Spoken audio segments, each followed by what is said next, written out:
कि 6 प्रश्न है, 6 प्रश्न का उत्तर ही पूरी भागवत है। 6 प्रश्न पूछे थे, तो उनमें से एक प्रश्न कल बताया था और उसका उत्तर भी बताया था। वो प्रश्न बताना है, क्या था? कलयुग में जीवों का मंगल कैसे होगा? वही भूल गए, मेन प्रश्न ही भूल गए। कल ही प्रश्न पूछा था ना। तो आज हम आगे बढ़ते हैं। भागवतम में जो सबसे पहले स्तुति आती है, भागवतम में जो सबसे पहले स्तुति है वो है कुंती स्तुति। और कुंती जी की जो स्तुति है वहीं से ही भागवतम का आरंभ है, प्रथम स्कंद में ही है। और वो केवल स्तुति ही नहीं, वो बहुत बड़ी शिक्षाएं हैं। इसलिए हमारे श्रीला स्वामी महाराज जी ने जब कुंती स्तुति का ग्रंथ के रूप में उसको प्रकट किया तो उस ग्रंथ का नाम दिया teachings of queen Kunti, Kunti महारानी की शिक्षाएं। जब महाभारत युद्ध खत्म हो गया उसके बाद भगवान श्री कृष्ण वापस द्वारका जाएंगे, तो अर्जुन भगवान श्री कृष्ण से प्रार्थना करते हैं, युधिष्ठिर भीम से प्रार्थना करते हैं कि भगवान नहीं, कुछ दिन और रुक जाइए। कुछ दिन और रुक जाते हैं। फिर जब भगवान जाने लगते हैं, नहीं कुछ दिन और रुक जाइए। करते करते कई दिन हो गए। अब भगवान रथ पे बैठे हैं और रथ पे बैठ के जा रहे हैं, द्वारका जाएंगे। जब भगवान द्वारका की ओर प्रस्थान करेंगे तो वहीं पे ही कुंती देवी आई और कुंती देवी ने भगवान से कुछ प्रार्थनाएं करी हैं।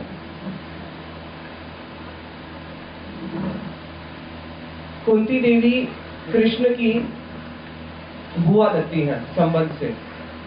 और जब वो वहां पे आई तो उन्होंने भगवान श्री कृष्ण से जब प्रार्थनाएं करी, जो प्रार्थना है, उन्होंने भगवान कृष्ण को प्रणाम किया। भगवान श्री कृष्ण को प्रणाम किया तो वहां पे भगवान कहते हैं कि तुम मुझे प्रणाम क्यों कर रही हो? मैं तो बहुत वयस में तुमसे छोटा हूँ, संबंध में भी तुमसे छोटा हूँ, तुम मुझे प्रणाम क्यों कर रही हो? तो वहां पे वो बोलती है कि आप कौन है? आप आदि पुरुष हैं। आप शरीर के संबंध से यद्यपि मैं आपकी बुआ हूँ, लेकिन आप कैसे हैं? आप पूरे जगत के पति हैं, आप पूरे जगत के नाथ हैं, इसलिए मैं आपको प्रणाम करती हूँ। कुंती देवी ने जब वहां पे भगवान को प्रणाम किया, उसके बाद उन्होंने भगवान का ऐश्वर्य और माधुर्य दोनों का गान किया है। युधिष्ठिर महाराज जी को जब पता चला कि कर्ण, महाभारत युद्ध में कर्ण भी था, युधिष्ठिर महाराज जी को जब बाद में पता चला कि कुंती ने ये छुपा के रखा था कि कर्ण कौन है, हमारा ही भाई है, तो उन्होंने कुंती देवी को एक श्राप दिया था। क्या श्राप दिया था? कि स्त्रियां कोई भी बात अपने पेट में नहीं रख पाएंगी। और देख पता होगा कि स्त्रियां कोई भी बात अपने पेट में नहीं रख पाती हैं, बाहर बोल ही देती हैं। तो वो श्राप जो है मानो वरदान हो गया, क्योंकि उन्होंने भगवान श्री कृष्ण का बड़ा ही सुंदर महिमा गान किया है जो उन्होंने अपने हृदय में छुपा के रखा था। तो वहां पे वो कृष्ण को क्या बोलती है? कृष्णाय वासुदेवाय देवकी नंदनाय च नंद गोप कुमाराय गोविंदाय नमो नमः। कह रही है कृष्णाय, आप कृष्ण हैं। फिर आगे बोलती है वासुदेवाय, कृष्णाय वासुदेवाय। कृष्ण का अर्थ होता है जो सबको आकर्षित करते हैं और आकर्षित करके आनंद देते हैं। और आप कौन हो? वसुदेव महाराज के पुत्र हो, इसलिए आपका नाम हुआ वासुदेव। लेकिन वासुदेव से भी और आगे बढ़ती हैं, फिर आप कौन हो? देवकी नंदनाय, आप देवकी के पुत्र हो। क्योंकि पुत्र का प्रेम किससे ज्यादा अधिक होता है? माँ से ज्यादा अधिक प्रेम होता है। तो आप केवल वसुदेव के पुत्र वासुदेव नहीं, आप तो देवकी के भी पुत्र हो। देवकी का वात्सल्य रस का आस्वादन किया है।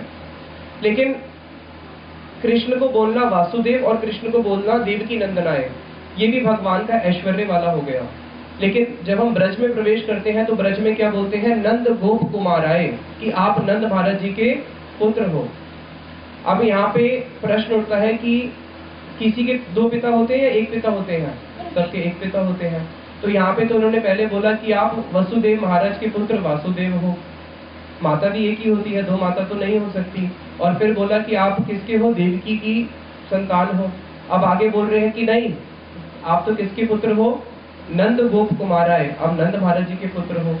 तो यहाँ पे कैसे संभव हो सकता है कि कृष्ण वसुदेव है या वासुदेव है या नंद नंदन है? तो जो कृष्ण है वो नंद नंदन है। वसुदेव जो नाम है, नंद महाराज जी का ही एक नाम है वासुदेव, वसुदेव वो एक वसु है।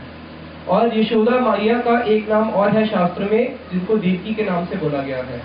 तो जो कृष्ण का जो जन्म हुआ है, कृष्ण का जो जन्म हुआ है वो कहाँ पे हुआ है? कृष्ण का जन्म हुआ है गोकुल महावन के अंदर। गोकुल महावन में यशोदा मैया के गर्भ से कृष्ण ने जन्म ग्रहण किया। और नाड़ी छेदन भी हुआ है। और मथुरा में कृष्ण चतुर्भुज रूप में प्रकट हुए थे, वहां पे उन्होंने देवकी के गर्भ से जन्म नहीं लिया, उनका वहां पे केवल प्रकट हुआ है।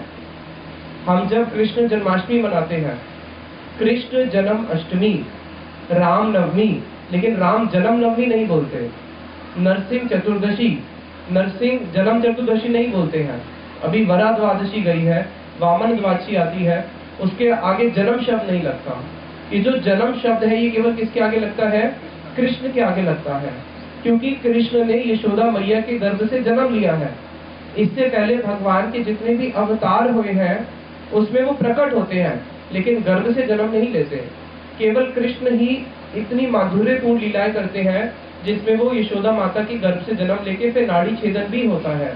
तो इसलिए कह रही है कि आप कौन हो? नंद गोप कुमाराए, आप नंद महाराज जी के पुत्र हैं। गोविंदाए नमो नमः, और आप कहते हैं गोविंदाए। भगवान कृष्ण का एक नाम है गोविंद। गोविंद का अर्थ क्या होता है? भगवान ने जब गिरिराज गोवर्धन को धारण किया, गोवर्धन को धारण करने के बाद इंद्र ने आके भगवान का अभिषेक किया और उनको नाम दिया गोविंद। गोविंद का अर्थ होता है गो, गो मतलब होता है इंद्रियां, गो मतलब होता है गोप, गोपी, ग्वाले, गैयाएं, विंद जो इन सबको आनंद प्रदान करते हैं। कृष्ण गैयाओं को आनंद प्रदान करते हैं, गोपियों को आनंद प्रदान करते हैं, गोप को आनंद प्रदान करते हैं, इसलिए वो कौन है? गोविंदाए नमो नमः। यहाँ पे तो साउथ इंडिया में कृष्ण को गोविंद के नाम से ज्यादा बोलते हैं, गोविंद। तो भगवान कृष्ण की वहां पे जब वो स्तुति गान कर रही हैं, आगे भगवान कृष्ण की रूप का वर्णन करती हैं कि आप कैसे हैं, मैं आपको किस रूप में देख रही हूँ। आप कैसे हैं? नमः पंकज नाभाए, आप कैसे हैं? पंकज नाभाए, आपकी जो नाभि है वो किसके समान है? पंकज के समान है। भगवान की जब भी सौंदर्य की उपमा दी जाती है तो पंकज से दी जाती है, क्योंकि इस जगत में पंकज से सुंदर और कोई वस्तु नहीं है। भगवान को समझने के लिए हम इस जगत की अगर कोई भी उपमा देते हैं तो वो सारी उपमा कोई भी उसमें फिट नहीं बैठती है। जैसे कई बार बोलते हैं भगवान का मुख कैसा है? कमल के समान है, मुख कमल, नेत्र कमल, सब कुछ हम किसके समान बोलते हैं? कमल के समान है। हस्त कमल, चरण कमल, क्योंकि कमल इस जगत का सबसे सुंदर वस्तु है। जब भगवान ब्रह्मा जी ने जब कृष्ण के दर्शन किए तो उन्होंने देखा कि कृष्ण इतने सुंदर है। कृष्ण के दर्शन करने के बाद जब उन्होंने सृष्टि करनी शुरू करी तो उन्होंने सोचा मैं भी अपनी सृष्टि में कुछ एक सुंदर वस्तु बनाऊंगा। तो ब्रह्मा जी ने सुंदर वस्तु क्या बनाई? उन्होंने एक कमल सबसे सुंदर वस्तु बनाया। इसलिए आप देखना जो ब्रह्मा जी हैं, ब्रह्मा जी का आसन भी कैसा है? कमल आसन है। कमल आसन के ऊपर भी वो विराजमान होते हैं। उन्होंने सबसे सुंदर वस्तु बनाया कमल। देखिए कि अब मैं एक सुंदर और वस्तु बनाता हूँ जिससे कि भगवान की उपमा दी जा सके। फिर उन्होंने दूसरी सुंदर वस्तु बनाई चंद्रमा। अब जब उन्होंने भगवान के सौंदर्य को देखा और उसके आगे अपने इस कमल को देखा और इस चंद्रमा को देखा तो अपना सर पीट रहे हैं कि मैंने तो बहुत बड़ा गलती कर दिया। मैं भगवान जैसी कोई सुंदर वस्तु बनाने चला था, लेकिन भगवान जैसी सुंदर वस्तु तो कुछ हो ही नहीं सकती इस जगत में। जैसे अगर कुछ बच्चा किताब में कुछ गलत लिख दे तो उसको क्या करता है? गलत लिखे हुए को काट देता है। तो उसी प्रकार से फिर ब्रह्मा जी ने क्या किया? अपनी सृष्टि के ऊपर स्याही पोत दी। स्याही होती है ना जो लिखने वाली, इस प्रकार से पोती।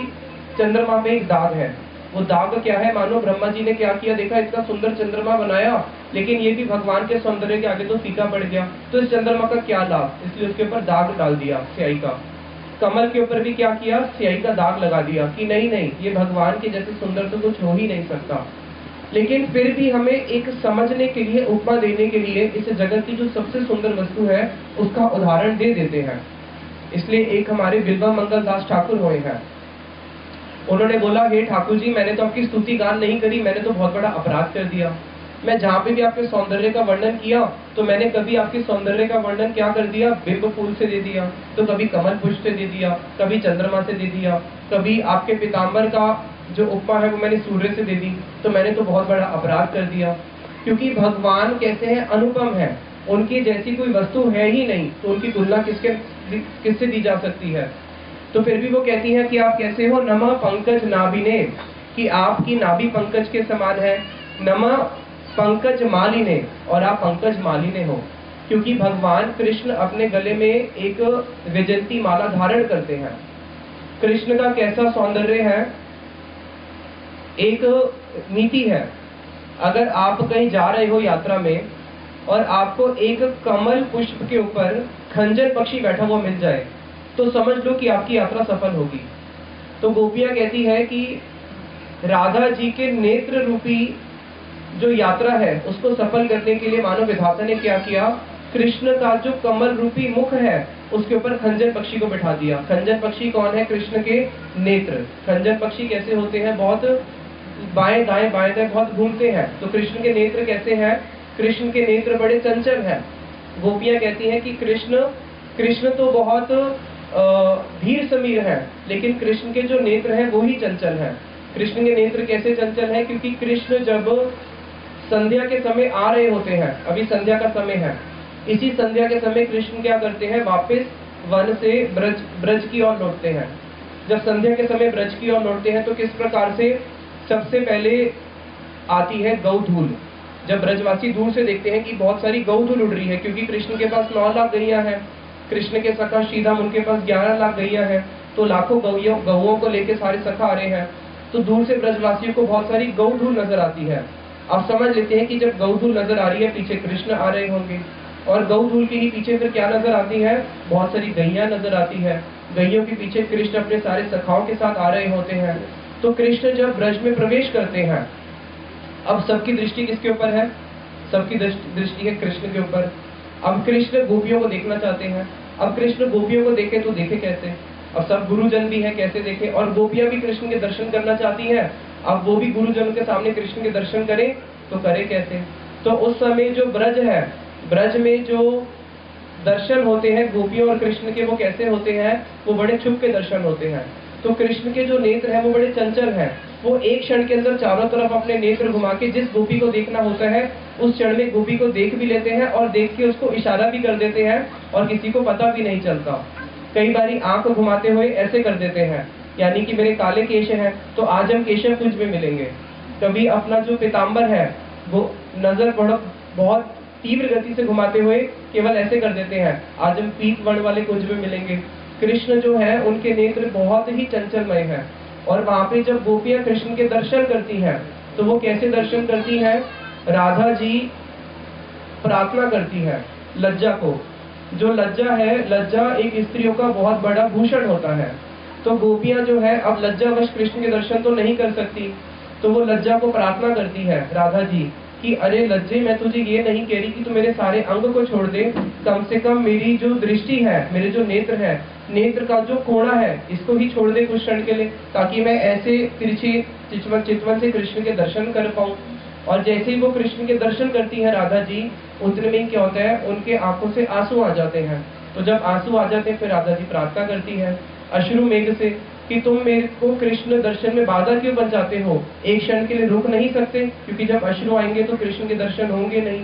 तो कृष्ण के जो नेत्र है वो किसके समान है, एक पंकज के समान है। कृष्ण के जो मुख है वो भी कमल के समान है। कृष्ण की जितनी भी उपमा दी जाए वो सारी किसके समान देते हैं, कमल के समान देते हैं। फिर आगे बोलती है नमः पंकज नेत्राय नमस्ते पंकज अंग्रे, कि आपके चरण भी पंकज के समान है। और देखिए पंकज क्या करता है, पंकज जो है हम गुरुदेव की भी उपमा किससे देते हैं, श्री गुरु चरण पद्मा केवल भक्ति श्रद्धा। तो गुरुदेव के जो चरण है उसकी भी उपमा किसके समान देते हैं, हम पंकज के समान देते हैं। पंकज जो है कीचड़ में रहते हुए भी, क्या वो कीचड़ का संग करता है, वो कीचड़ में रहते हुए भी उससे अलग है। उसी प्रकार से जो हमारे गुरु वैष्णव लोग हैं या भगवान है, जब वो इस संसार में आते हैं, ये संसार कैसा है, ये संसार की जो उपमा दी गई है, इस संसार के बहुत सारे नाम है शास्त्रों में। एक है इस संसार का नाम दुखाल्यम, दूसरा क्या है नश्वर, तीसरा क्या है संसार, संसार यानी कि जिसका कोई सार ही नहीं है। तो हमारे भगवान श्री कृष्ण ने या हमारे गुरुवरों ने इस संसार के जितने भी नाम दिए हैं, कोई भी एक ऐसा नाम बताओ जो अच्छा नाम हो। दुखालयम अच्छा नाम है क्या, जहाँ पे दुखों का आल्य है, जहाँ दुख ही दुख भरे हैं। दूसरा क्या दिया? संसार, जिसका कोई सार ही नहीं होता। तीसरा क्या नाम दिया? नश्वर, जो कि नश्वर है, आज नहीं तो कल नश्वर होना ही होना है। अनित्य, जो कि नित्य नहीं है। अविरचितादपि अमंगलम, इस संसार का एक नाम और क्या है? अमंगल। तो कोई भी एक ऐसा नाम बताओ जो अच्छा नाम हो संसार का। कोई भी अच्छा नाम है क्या? कभी कोई सुना अच्छा नाम? इस संसार का कहीं पे भी शास्त्रों में अच्छा नाम नहीं दिया। सब कैसा दिया है? गुणमय है, तीनों गुणों से बंधा हुआ है। कहीं पे इस संसार को बोला गया है माया रचे कारागार, ये संसार कारागार है। कहीं पे भी किसी भी आज से पूर्व हमारे जितने भी आचार्य हुए हैं, किसी ने भी संसार को अच्छा नाम दिया ही नहीं है। इस संसार को अच्छा कौन बोलता है? जो मूर्ख जन है वो क्या बोलते हैं? संसार बहुत अच्छा है, my beautiful home, my beautiful wife, my beautiful. इस जगत में ब्यूटी होता ही नहीं है। हमें हमारे श्रील भक्तिवेदांत स्वामी महाराज जी बोलते थे कि इस जगत में ब्यूटी कहाँ होता है। शंकराचार्य जी बहुत बड़े आचार्य हुए हैं, उन्होंने लिखा है कि यावत जीवो निवसति देहे तावत कृष्णम पृच्छति गेहे गतवती पायो देहा पायो भार्य विवत्मति तस्मिन कायो। कि जिस क्षण इस शरीर से आत्मा बाहर निकल जाती है, कितना समय निकलता है शरीर को आत्मा से बाहर निकलने में? एक क्षण भी नहीं लगता। जैसे ही आत्मा इस शरीर को बाहर छोड़ के निकलती है, उस समय क्या होता है? उसी समय यावत जीवो निवसति देहे तावत कुशलम पृच्छति गेहे। तब तक तो लोग पूछते हैं हाँ हाँ भाई आप कैसे हो, गर्मी तो नहीं लग रही, सर्दी तो नहीं लग रही, क्या खाया क्या पिया। जब आत्मा शरीर से बाहर निकल जाती है, उसके बाद क्या होता है? उसके बाद भार्या विभक्मते तस्मिन काये, पत्नी भी अपने पति के शरीर को देख के क्या होती है? भयभीत हो जाती है, नहीं देखा जाता। जिस शरीर से आत्मा निकल जाए उस शरीर को कोई देख सकता है क्या? एक क्षण के लिए भी देखा नहीं जाता। हम लोगों ने कई बार देखा, नवदीप परिक्रमा कर रहे थे, एक हॉल में बहुत सारे 300-400 लोग रुके हैं, वहीं पे एक माता ने प्राण त्याग दिया। हॉल में जितने 400 लोग रुके थे सब लोग बाहर भाग के आ गए। बहुत बड़ा हॉल है, तुम साइड में बैठ जाओ, लेकिन नहीं बैठ सकते, डर लगता है। तो ये शरीर का गति ऐसा है। तो इस शरीर में अच्छा क्या है? गुरुदेव बोलते थे कि ये जो शरीर है ये टट्टी पेशाब की थैली है, मल मूत्र का थैली है। तो अगर एक मल मूत्र का थैली हो, उसके बाहर अच्छा सा कवर लगा दिया जाए तो क्या वो अच्छा हो जाएगा? वो तो गंदा ही रहेगा। इस शरीर का कोई भी अंग, कई लोग बोलते हैं देखो ये लड़की कितनी सुंदर है, इसके नेत्र कितने सुंदर हैं, अगर उसके नेत्र को शरीर के बाहर निकाल के रख दिया जाए तो नेत्र अच्छे लगेंगे? इस शरीर का कोई भी अंग शरीर से बाहर निकले तो अच्छा नहीं लगता है। और आत्मा शरीर के बाहर निकल जाए तो पूरा शरीर का कैसा हालत हो जाता है। तो इसलिए इस जगत में कुछ भी सुंदर है ही नहीं। जो सुंदर है तो वो कौन है? केवल भगवान ही एकमात्र सुंदर वस्तु है। तो इसलिए बताया नमो पंकज नेत्राय नमो पंकज आंग्रे, कि भगवान श्री कृष्ण के नेत्र भी पंकज के समान है, उनके चरण भी पंकज के समान है। तो इस जगत में जो सुंदर वस्तु है वो केवल कृष्ण है। और कृष्ण वहां पे कुंती देवी को कैसे दर्शन दे रहे हैं कि उनको कृष्ण पूरे पंकज के समान नजर आ रहे हैं, उनकी महिमा गान कर रही हैं। फिर आगे कुंती देवी प्रार्थना करती हैं, जो कि एक बहुत महत्वपूर्ण प्रार्थना है एक साधक के लिए। जन्म ऐश्वर्य श्रुत श्रीबी एदा मान मदा पुमान ना एव अरति अभिधातुम वै त्वम अकिंचन गोचरम। ये बहुत सुंदर प्रार्थना है कुंती देवी की। आप लोगों ने मद का नाम तो सुना होगा, मदिरा। मदिरा को क्या बोलते हैं? शराब बोलते हैं। तो अगर कोई व्यक्ति शराब पीता है रात को, उसका नशा कितनी देर रहता है? किसी ने रात को बहुत सारा शराब पी लिया, उसका नशा कितने सुबह उतरेगा या नहीं उतरेगा? दोपहर तक उतर जाएगा। एक ऐसी शराब बताओ जिसका अगर कोई नशा पान कर ले वो पूरा जीवन नहीं उतरता ना। इस जगत में एक ऐसी शराब है जिसका अगर कोई नशा पान कर ले तो वो पूरा जीवन उतरता ही नहीं है। ऐसी 4 शराब है। वो जो 4 ऐसे जो मद है उसका यहाँ पे वर्णन किया कुंती देवी ने। जन्म, किसी का बहुत उच्च कुल में जन्म हो गया, ब्राह्मण कुल में, अब उसका पूरा जीवन क्या रहेगा? मैं कौन हूँ? मैं ब्राह्मण हूँ। और ब्राह्मण भी कैसा हूँ? चतुर्वेदी हूँ, द्विवेदी हूँ, त्रिवेदी हूँ। कैसा ब्राह्मण हूँ? ब्राह्मणों के अंदर भी क्या होता है? बहुत सारे कुल होते हैं। तो किसी का जो जन्म का जो मद है उतरता है, जन्म का मद पूरा जीवन नहीं उतरता।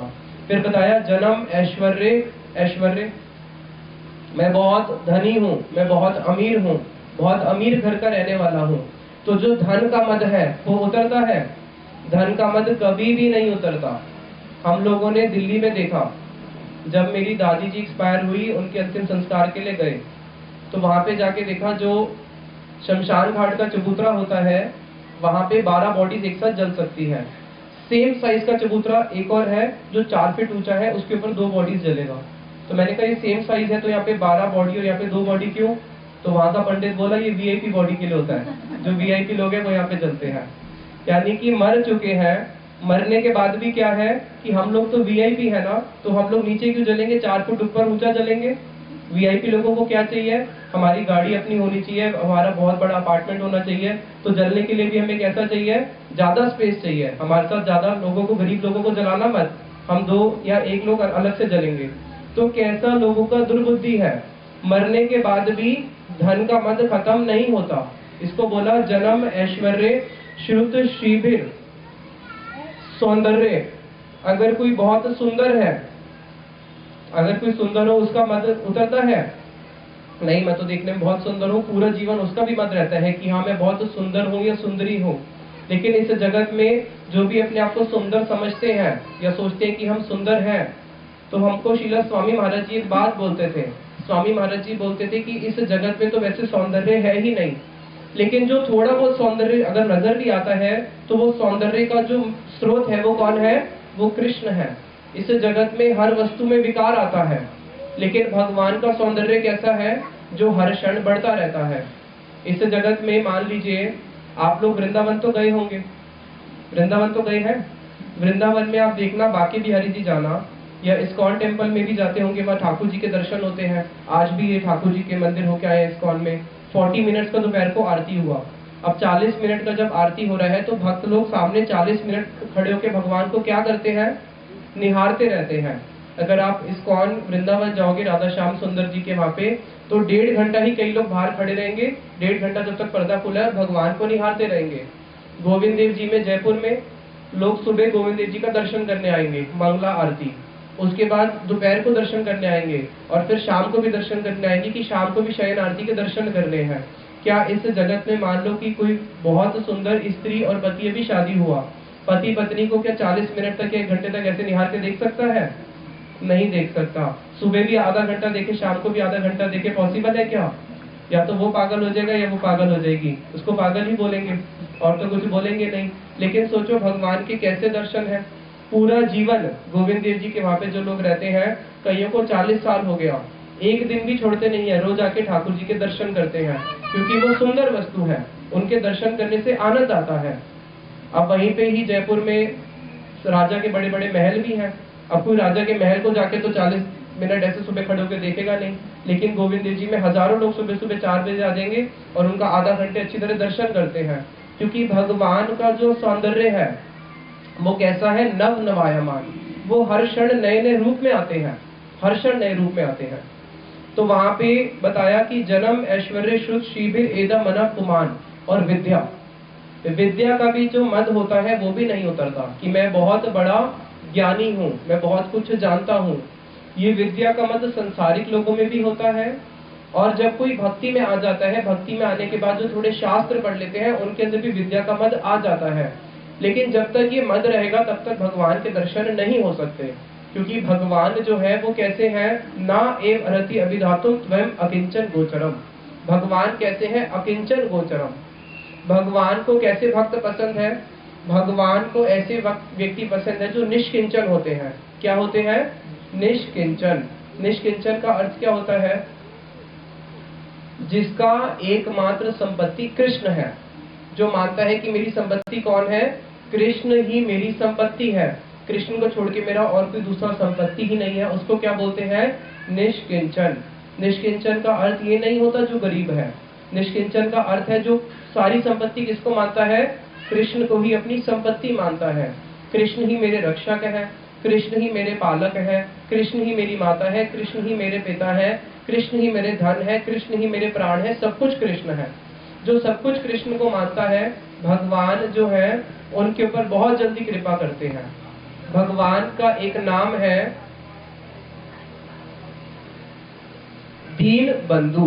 क्या नाम है? दीन बंधु। जैसे एक चिंबक होती है, चिंबक क्या करती है? लोहा और चिंबक आपस में एक दूसरे का आकर्षण करते हैं। अगर चिंबक के सामने लोहा आएगा तो लोहे खींचा बिना खींचे नहीं रह सकता, वो चिंबक के पास खींचेगा ही। उसी प्रकार से भगवान का नाम है दीन बंधु। बंधु किसको बोलते हैं? मित्र को। जो हमारा मित्र होता है उसको बंधु बोलते हैं। लेकिन मित्र और बंधु में बहुत अंतर है। बंधु जो शब्द है वो बहुत ऊंचा शब्द है। माता बंधु होती है, पिता बंधु होते हैं, तो भगवान कैसे हैं? दीन बंधु। भगवान बंधु हैं। कैसे बंधु हैं? दीनहीन के बंधु हैं। इस जगत, आप थोड़ा आगे हो जाइए माता लोग सब लोग। इस जगत में अगर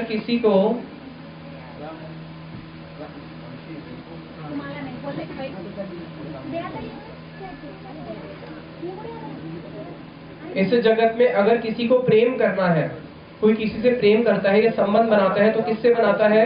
जो थोड़ा अमीर होता है। क्या कभी कोई किसी गरीब से मित्रता करता है?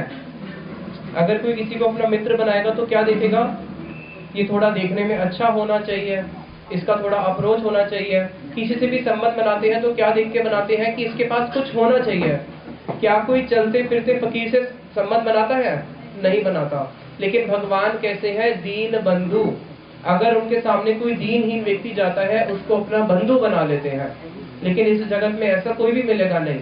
इसलिए भगवान है दीनों के बंधु। दीन के ऊपर बहुत जल्दी कृपा करते हैं। तो जब तक हमारे अंदर ये 4 प्रकार के मद रहेंगे, अच्छे जन्म का मद रहेगा, अच्छे धन का मद रहेगा, अच्छे कुल का या विद्या का मद रहेगा, तब तक भगवान की कृपा नहीं होती है। लेकिन अगर कोई भगवान के पास दीनहीन होके जाता है तो भगवान क्या करते हैं? भगवान की कृपा अपने आप दौड़ के उसके पास भागी चली आ जाती है, जब उसको दिखता है कि हाँ ये कौन है? दीनहीन है। इसलिए आप देखना, भगवान के सामने जब मंदिर में जाते हैं तो कैसे जाते हैं? हाथ ऊपर करते हैं। हाथ ऊपर करते हैं? नहीं करते? हाथ ऊपर करने का अर्थ क्या होता है? कौन बताएगा? भगवान के मंदिर में जाके हाथ ऊपर करने का अर्थ क्या होता है? ऐसे हाथ ऊपर कर देते हैं ना, हाथ ऊपर करा होता है, उतने में फोन आ जाता है, फिर जेब में हाथ चल के फोन निकालते हैं, हरे कृष्णा कौन बोल रहे हो। हाथ ऊपर करने का अर्थ वास्तविक में क्या होता है? हाथ ऊपर करने का अर्थ होता है, जैसे मान लीजिए आप एक नदी में डूब रहे हैं। अब जब आप नदी में डूब रहे हो, आप बोल रहे हो मेरे को बचाओ, मुझे बचाओ। तो जब व्यक्ति नदी में डूब रहा होता है, इशारा करता है मुझे बचाओ। कैसे इशारा करता है? पानी से ऊपर हाथ निकाल के इशारा करता है, मुझे बचाओ, मुझे बचाओ, ऐसे इशारा करता है ना। अब जब वो ऐसा इशारा करता है, उसको कोई बचाने के लिए आया, आप डूब रहे हो, आपको एक व्यक्ति बचाने के लिए आया, तो जो डूबते हुए व्यक्ति को जो बचाने वाले होते हैं उनको टेक्निक पता होती है वो कैसे बचाना है। अगर वो आपको पकड़ लेंगे तो क्या होगा? आप उसको पकड़ लोगे, दोनों डूबेंगे। तो वो क्या करता है? जो व्यक्ति डूब रहा होता है, नीचे से जाके पानी में उसके और नीचे जाके उसके पेट पे लात मारता है, ताकि वो और ऊपर उठ जाए। उसके पेट में उसको लात मार मार के ऊपर करता है। अब आप पानी में डूब रहे हैं और आपको नीचे से कोई लात मार के ऊपर करे, तो आप क्या बोलोगे? चल भाग जाए यहाँ से, मैं किसी और को बुलाऊंगा, या क्या बोलोगे? उस समय आप उसके पास क्या हो जाओगे? शरणागत हो जाओगे। हाथ ऊपर करने का मतलब क्या होता है? शरणागत हो जाना, कि हाँ अब हम डूब रहे हैं, हम तेरे पास शरणागत हो गए, तू जैसे तैसे हमें बचा ले। डॉक्टर के पास जाते हैं, डॉक्टर बोलता है कि आपको हार्ट अटैक आ सकता है, आपका आर्टरीज ब्लॉक हो गया है, आपका ऑपरेशन करना पड़ेगा। तो जब डॉक्टर बोलता है ऑपरेशन करना पड़ेगा, तो हम लोग क्या बोलते हैं? कि ठीक है भाई ऑपरेशन कर दे। अब ऑपरेशन करने से पहले वो आपसे एक फॉर्म साइन करवाता है कि अगर ऑपरेशन के दौरान आपको कुछ हो गया, आप मर गए, तो मेरी जिम्मेवारी नहीं है। और ऑपरेशन सक्सेसफुल होगा तो पैसे लूंगा या पैसे पहले ही ले लूंगा? पैसे पहले ले लेंगे। आप जिए या मरे उससे हमें लेना देना नहीं, पैसे तो हम पूरा लेंगे, उसमें कोई कंसेशन मिलेगा नहीं। अगर 10 रुपए भी रह जाए तो डेड बॉडी मिलती नहीं है, पहले 10 रुपए का बिल चुकाओ, ऐसा हालत होता है हॉस्पिटल में। तो आप डॉक्टर के पास इस जगत में लोग शरणागत हो जाते हैं, उसके पास पूरा अपना शरीर खोल के लेट जाते हैं, ले भाई हाथ में चाकू है और क्या कर, काट, कलेजा खोल के ठीक कर। और क्या डॉक्टर 100% सबका ठीक कर देता है? 100% तो करता नहीं, खुद ही बोल रहा है कि हाँ भाई कोई गारंटी नहीं है।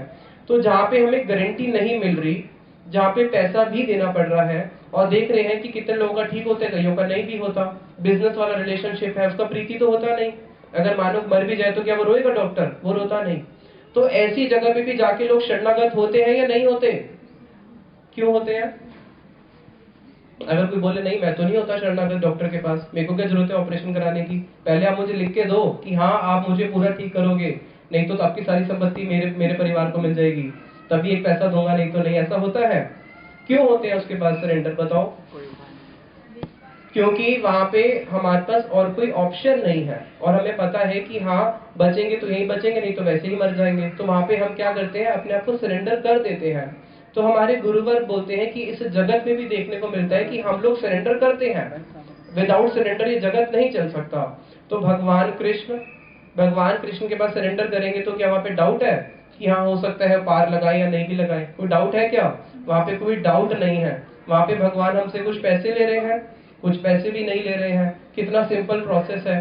तो जब एक व्यक्ति हाथ ऊपर करता है, इसका मतलब होता है कि कृष्ण मैं तेरे पास क्या होता हूँ, सरेंडर होता हूँ, शरणागत होता हूँ।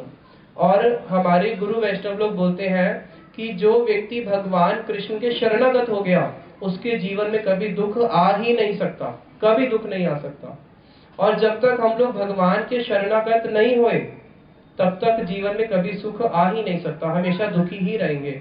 तो हम सब लोगों के जीवन में जितने भी दुख हैं, उसका जो मूल कारण है वो क्या है कि हम लोग कृष्ण के पास शरणागत नहीं हुए हैं। हम लोग कृष्ण के पास शरणागत नहीं हुए हैं। जिस दिन से जीव कृष्ण के शरणागत हो जाएगा, उस दिन उसके सारे दुख खत्म हो जाते हैं। तुम्हें कृष्णदास कर ले यही विश्वास, तार आर दुख नाई। हमारे श्रील भक्ति विनोद ठाकुर जी कहते हैं, जिस दिन तुम्हें ये विश्वास हो जाएगा कि हाँ मैं कृष्ण का दास हूँ, मैं उनके शरणागत हूँ, उसी दिन से एट दैट वेरी मोमेंट हमारे सारे दुख खत्म हो जाएंगे। अर्जुन ने भगवान के पास क्या किया? महाभारत युद्ध शुरू होने वाला है।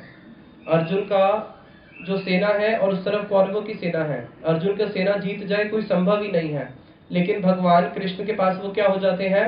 शरणागत हो गए। जीते या नहीं जीते? आज से पूर्व इतिहास में एक भी ऐसा व्यक्ति बताओ जो कृष्ण के पास शरणागत हुआ हो, शरणागत होने के बाद उसको दुख मिला हो? कोई भी नहीं। शरणागत होने के बाद सबका क्या हुआ? मंगल ही हुआ। और जिन जिन लोगों ने भगवान के पास शरणागति नहीं करी, शरणागति का जहाँ पे अभाव था, वो सब लोग दुखी हुए।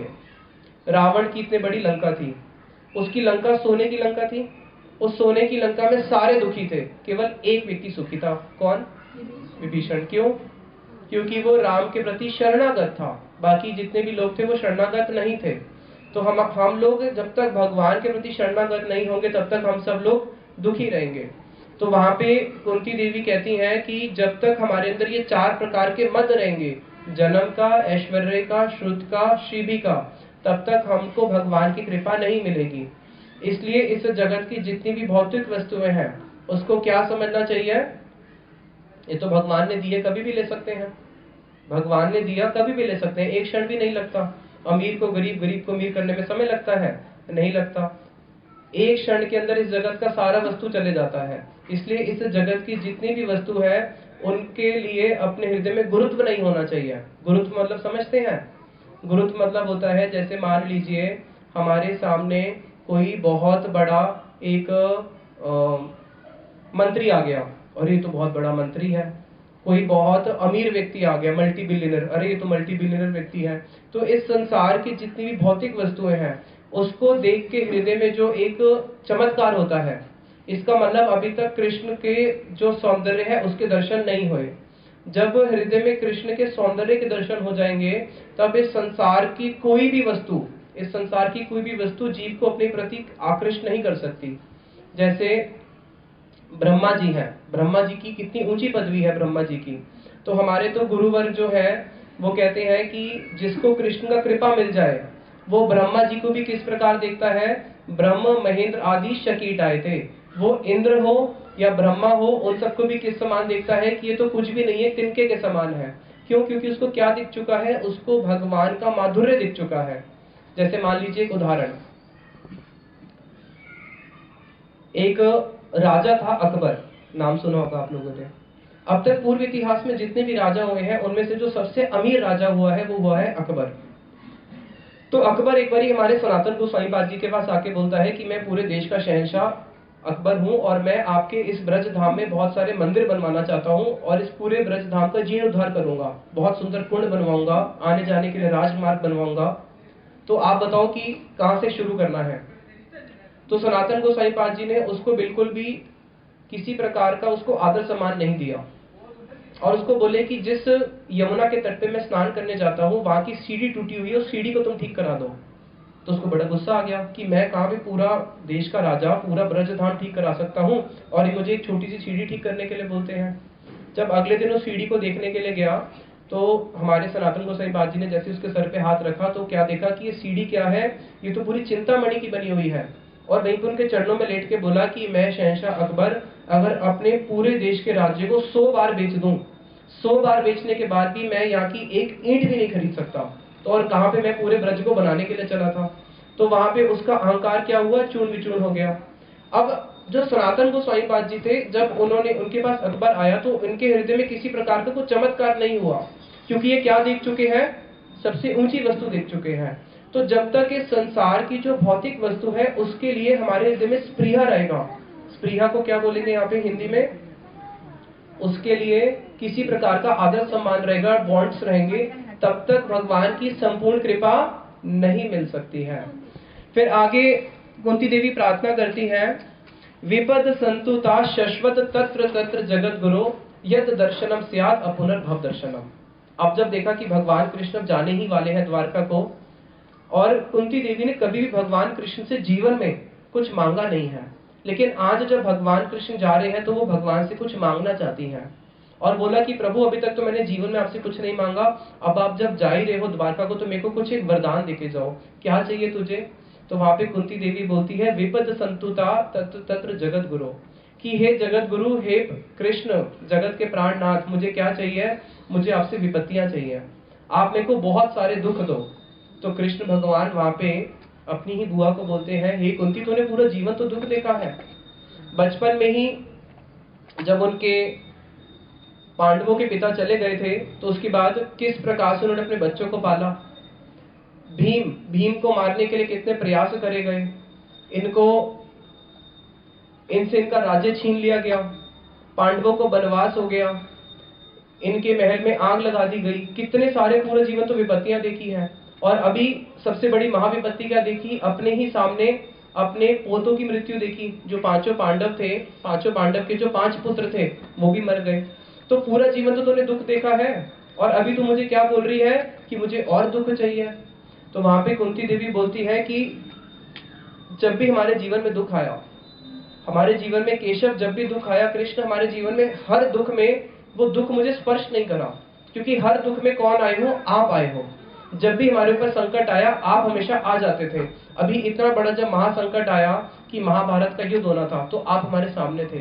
लेकिन अभी तक जीवन में मेरे जितने भी दुख आए, अगर मैं उसको एक तराजू पे रखूं, और दूसरा जो अभी सबसे बड़ा महादुख मेरे सामने आ रहा है कि आप क्या कर रहे हो, आप हम सबको छोड़ के द्वारका जा रहे हो, तो ये तो इतना बड़ा दुख है कि बाकी सारे दुख तो इसके आगे तिनके के समान थे। कि आपसे जो वीर्य रूपी दुख है कि अब आप हम सबको छोड़ के द्वारका चले जाओगे, तो भगवान से जो वीर्य रूपी दुख है वो सबसे बड़ा दुख है।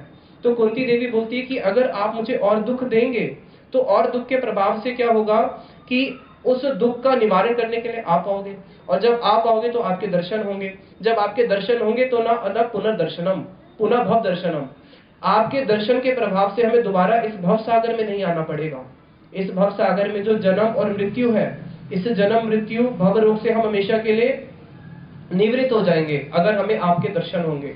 तो देखो यहाँ पे कुंती देवी भगवान से क्या मांग रही हैं कि मुझे क्या चाहिए, दुख चाहिए, क्योंकि उस दुख में आपका स्मरण होता है, और जहाँ पे आपका स्मरण होता है तो वहां पे दुख ही नहीं स्पर्श होते।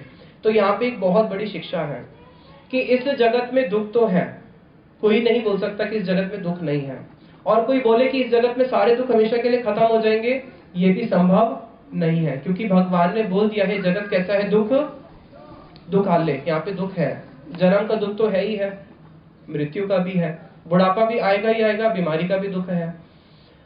लेकिन इस जगत के अलावा एक और जगत है भगवान का, जो भगवान का धाम है, जिसके लिए भगवान कहते हैं यद गत्वा ना निवर्तन्ते तद धाम परमम मम, कि जो मेरा धाम है जहाँ पे जाने के बाद कोई दोबारा पुनः इस जगत में नहीं आता। वो जो जगत है वहां पे दुख नहीं है, वहां पे केवल क्या है, आनंद, वहां पे केवल आनंद ही आनंद है। और इस जगत में क्या है, केवल दुख दुख और दुख है। बचपन से लेके लाइफ के एंड तक देखो क्या है, केवल दुख दुख दुख ही तो है, और क्या है, इसलिए एक विदेश के फिलोसफर हुए हैं, जब वो बूढ़े हो गए तो उन्होंने एक फिलॉसफी में लिखा कि ये जो जगत है ये टेबल टेनिस की तरह है। टेबल टेनिस कभी खेला है? देखते हैं ना बच्चे खेलते हैं टेबल टेनिस। जैसे ही बॉल को फेंकते हैं तो 1 सेकंड का टाइम मिलता है, वो 1 सेकंड का टाइम मिलता है कि जब बॉल वापस आएगी तो फिर फेंकना पड़ेगा। तो ये जगत कैसा है, बार बार दुख आता है और बार बार उसको फेस करते रहो। लाइफ में किसी से भी आप जाके पूछो क्या दुख है, सबके पास अपना लिस्ट होगा। यहाँ तक कि 5 साल के बच्चे से पूछो, वो भी बोलेगा कि हाँ मेरा भी कोई ना कोई दुख है। तो लाइफ में चाहे वृद्ध हो, युवा हो, किसी भी अवस्था में क्यों ना हो, सबको कोई ना कोई दुख होता है। लेकिन कुंती देवी यहाँ पे शिक्षा दे रही है कि अगर कोई दुख में भी कृष्ण को स्मरण करता है, कृष्ण को नहीं भूलता, तो उसको दोबारा इस जगत में नहीं आना पड़ता, उसका दोबारा इस जगत में उसका आना जाना बंद हो जाता है। तो इसलिए जितने भी भक्त लोग हैं वो भगवान को कभी ये नहीं बोलते कि तुम्हें दुख मत दे। हमारे जो गुरु वैष्णव लोगों की क्या प्रार्थना होती है, वो ये प्रार्थना करते हैं, कीट जन्म हो यथा तू या दास, भैर्मुख ब्रह्मा नहीं मोरे आश। कि प्रभु अगर मुझे कीड़े का जन्म मिल जाए, एक छोटे से कीड़े का, और मेरे को दूसरा ऑप्शन दिया जाए कि आपको ब्रह्मा का जन्म मिल रहा है, ब्रह्मा बन जाओगे आप, तो भक्त बोलता है कि मुझे ब्रह्मा का जन्म नहीं चाहिए, तो मुझे कीड़े का जन्म दे देना, लेकिन मुझे अपना दास बना के रखना, मुझे तेरा स्मरण बना रहे। पशु पक्षी है थाके स्वर्ग या निरहे, चाहे मैं पशु बनूं, चाहे मैं पक्षी बनूं, चाहे मैं स्वर्ग में जाऊं, चाहे मैं नरक में जाऊं, मुझे उससे कुछ लेना देना नहीं है, लेकिन क्या बना रहे, केवल कृष्ण तेरा स्मरण बना रहे। इसलिए शीला स्वामी महाराज जी एक बड़ा सुंदर एक उदाहरण देते थे। एक बारी एक साधु जा रहा था, उस साधु को वैष्णव ने आशीर्वाद दिया, तुम इस जगत में रहो, तुम स्वर्ग में जाओ या तुम नरक में जाओ, तुम कहीं भी जाओ, तुम्हें कोई प्रभाव नहीं होगा। क्यों? क्योंकि तुम्हारे हृदय में कौन है? कृष्ण बैठे हैं। जिसके हृदय में कृष्ण बैठे हैं वो जहां पे भी जाता है हमेशा कृष्ण कथा ही करता है। और एक सामने पापी व्यक्ति आ गया। जो पापी व्यक्ति आया उसको क्या आशीर्वाद दिया? उसको आशीर्वाद दिया, भाई तुम अभी मर जाओ। क्यों? क्योंकि इतने पाप कर रहा है, इसको नरक जाना पड़ेगा, जितना समय और रहेगा उतने और पाप करेगा, फिर उतने साल और नरक में जाना पड़ेगा। तो वहां पे जो भक्त होते हैं, भक्त जहां पे भी रहते हैं हमेशा क्या करते हैं? भगवान के नाम का कीर्तन करते हैं और यही प्रार्थना करते हैं कि भगवान तेरा स्मरण बना रहे। और प्रभु भी कैसे हैं? प्रभु कभी भी अपने भक्त को त्याग नहीं सकते।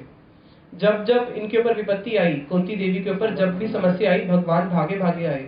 इसलिए हमारे रूप गोस्वामी जी प्रार्थना करते हैं जिसमें वो कहते हैं कि भगवान सब तो आपको प्रणाम करते हैं, लेकिन मैं आपकी जल्दबाजी को प्रणाम करता हूँ कि आप कितनी तीव्र गति से भागते हो। कैसे भागते हो?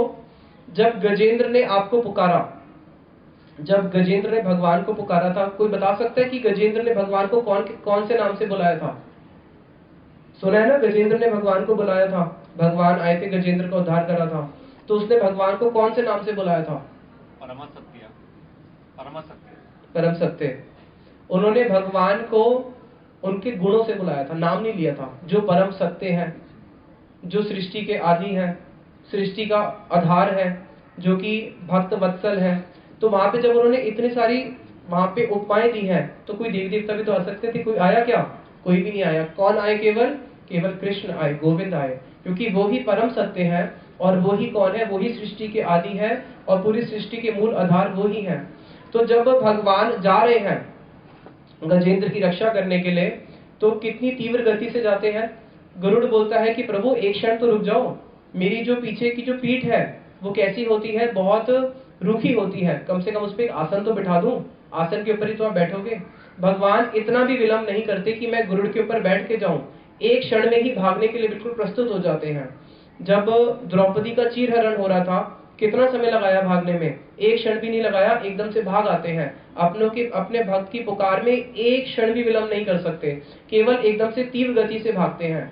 तो वहां पे हमारे रूप गोस्वामी जी कह रहे हैं कि हे प्रभु, वो जो आपकी तीव्र गति है मैं उसको प्रणाम करता हूँ कि कैसे आप अपने भक्तों की जो पुकार है एक क्षण भी उसके लिए विलंब नहीं कर सकते। इतनी तीव्र गति से भाग के आते हो कि गरुड़ को भी छोड़ देते हो, वरना भगवान है वो ऐश्वर्यमय है। वो अपने वाहन के बिना क्यों जाएंगे? उनको वाहन तो चाहिए। ऐसा थोड़ी ना है कि वैकुंठ छोड़ के एकदम भाग के यहाँ पे आ जाएंगे। लेकिन वो भक्त की पुकार जो है एक क्षण के लिए भी उसमें विलंब नहीं कर सकते। अपने भक्त को जब वो रोते हुए देखते हैं, उनसे वो सहन नहीं होता, भागे भागे वापस आ जाते हैं अपने भक्त की रक्षा करने के लिए। तो वहां पे कुंती देवी यही प्रार्थना करती है कि जब भी हमारे जीवन के ऊपर दुख आए, हमने आपको स्मरण किया, और आपके स्मरण से हमारा दुख का तो निवृत्त हुआ, और आपके दर्शन से हमें क्या लाभ मिलता है कि उस दुख को ही हम भूल जाती हैं। तो भगवान श्री कृष्ण के जो दर्शन है वो ही हमारा प्रयोजन होना चाहिए कि हाँ, अगर हमें भगवान के दर्शन हो जाए, भगवान से संबंध बन जाए, तब जाके एक जीव के जितने भी दुख हैं सारे खत्म हो जाते हैं। नहीं तो इस जगत में क्या कभी किसी के दुख खत्म होते हैं? एक कीर्तन है जिसे हमारे आचार्य वर्ग बोलते हैं, ए घोर संसारे पड़िया मानव, ना पाए दुखेर शेष, साधु संग करी हरि भजे यदि, तबे अंत है क्लेश। बहुत सुंदर कीर्तन है। कह रहे हैं कि देखो, हमारी लाइफ में जब भी कोई दुख आता है हम लोग क्या करते हैं, उस दुख का समाधान ढूंढते हैं। लेकिन अगर देखा जाए दुख आ क्यों रहा है, यहाँ प्रश्न उठता है। दुख तो आया, मैंने उस दुख का समाधान किया, उसके बाद दूसरा दुख आएगा नहीं आएगा? दूसरा दुख आता है, फिर उसका समाधान, फिर तीसरा आता है उसका समाधान। समाधान करते करते पूरा जीवन खत्म हो जाता है, लेकिन दुख नहीं खत्म होते हैं। तो जितने भी दुख है, उस दुख का आने का कारण क्या है? उस दुख के आने का कारण क्या है? एक घोर संसारे पड़िया मानव, हम सारे मानव इस घोर संसार में पड़ चुके हैं। ना पाए दुखेर शेष, उसके दुख कभी खत्म ही नहीं होते। आप पूरा ब्रह्मांड घूम लो और एक ऐसा व्यक्ति ढूंढ के दिखाओ जो बोले कि हाँ मुझे कोई दुख नहीं है। आपको केवल ऐसे दो लोग मिलेंगे, एक तो जो भक्त होगा, दूसरा नहीं तो कोई पागल होगा जो बोलेगा मुझे कोई दुख नहीं है। वरना सबको कोई ना कोई लाइफ में दुख है। इंद्र को भी दुख है या नहीं है? इंद्र को भी दुख है। ब्रह्मा जी को भी दुख है या नहीं है? ब्रह्मा जी को भी दुख है, उनको भी बुढ़ापा आता है। सोचो, ब्रह्मा जी को भी बुढ़ापा आता है, उनको भी दुख है। जैसे यहाँ पे डॉक्टर होते हैं तो स्वर्ग लोक में डॉक्टर होते नहीं होते? स्वर्ग लोक में भी बीमारियां आती है, वहां पे भी डॉक्टर होते हैं, वहां पे भी वैद्य होते हैं। तो हर जगह तो दुख है, कहाँ पे दुख नहीं है? हमारे को शीला स्वामी महाराज जी बड़ा सुंदर बात बोलते थे। जब वो विदेश में गए 1966 में, तो वहां पे तो विदेश में क्या है, बहुत अमीर था, और 1966 में भारत बहुत गरीब था। कच्चे घर होते थे, गाड़ियां होती ही नहीं थी, तो रोड का तो प्रश्न ही नहीं है, बैलगाड़ी होती थी, साइकिल होती थी। तो उन विदेशी लोगों ने शीला स्वामी महाराज जी को बोला, तुम तो पुअर इंडिया से आए हो ना, हम तो अमीर देश है ना। तो स्वामी महाराज जी ने बोला, हाँ तुम्हारी बात तो ठीक है, मैं पुअर इंडिया से आया हूँ और तुम्हारा अमीर देश है, लेकिन तुम्हारे यहाँ पे क्या कोई दुखी नहीं है क्या? तो बोले नहीं, हमारे यहाँ दुखी तो है। तो फिर क्या पुअर और क्या रिच? जब तुम भी दुखी और हम भी दुखी, तो फिर क्या अंतर हुआ कि अगर हम लोग रिच हो जाएंगे तो हमारे दुख खत्म हो जाएंगे? ऐसा तो नहीं होता ना।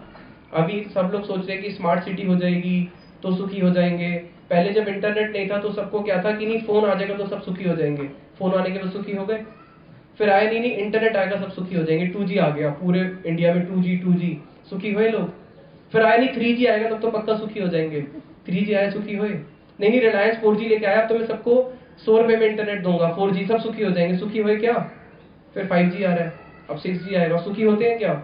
नहीं हो सकते। तो इस जगत में जितने भी दुख है उसका मूल कारण क्या है कि हम कृष्ण को भूल गए हैं। एक घोर संसारे पड़िया मानव, ना पाए दुखेर शेष। लेकिन एक उपाय है, क्या? साधु संग करी हरि भजे यदि।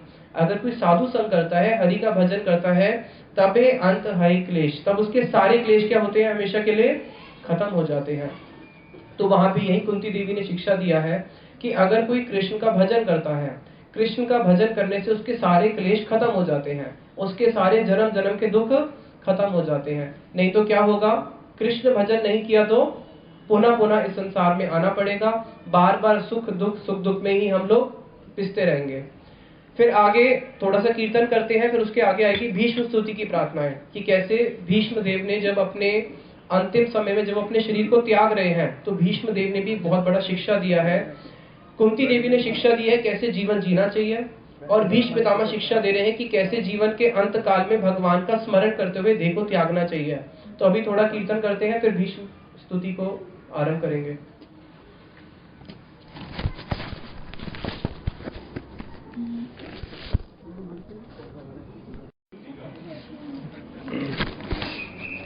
तो सेकेंड क्वेश्चन जो है भागवतम का, वो ये था कि सारे शास्त्रों का सार क्या है। क्या प्रश्न है कि सारे शास्त्रों का सार क्या है।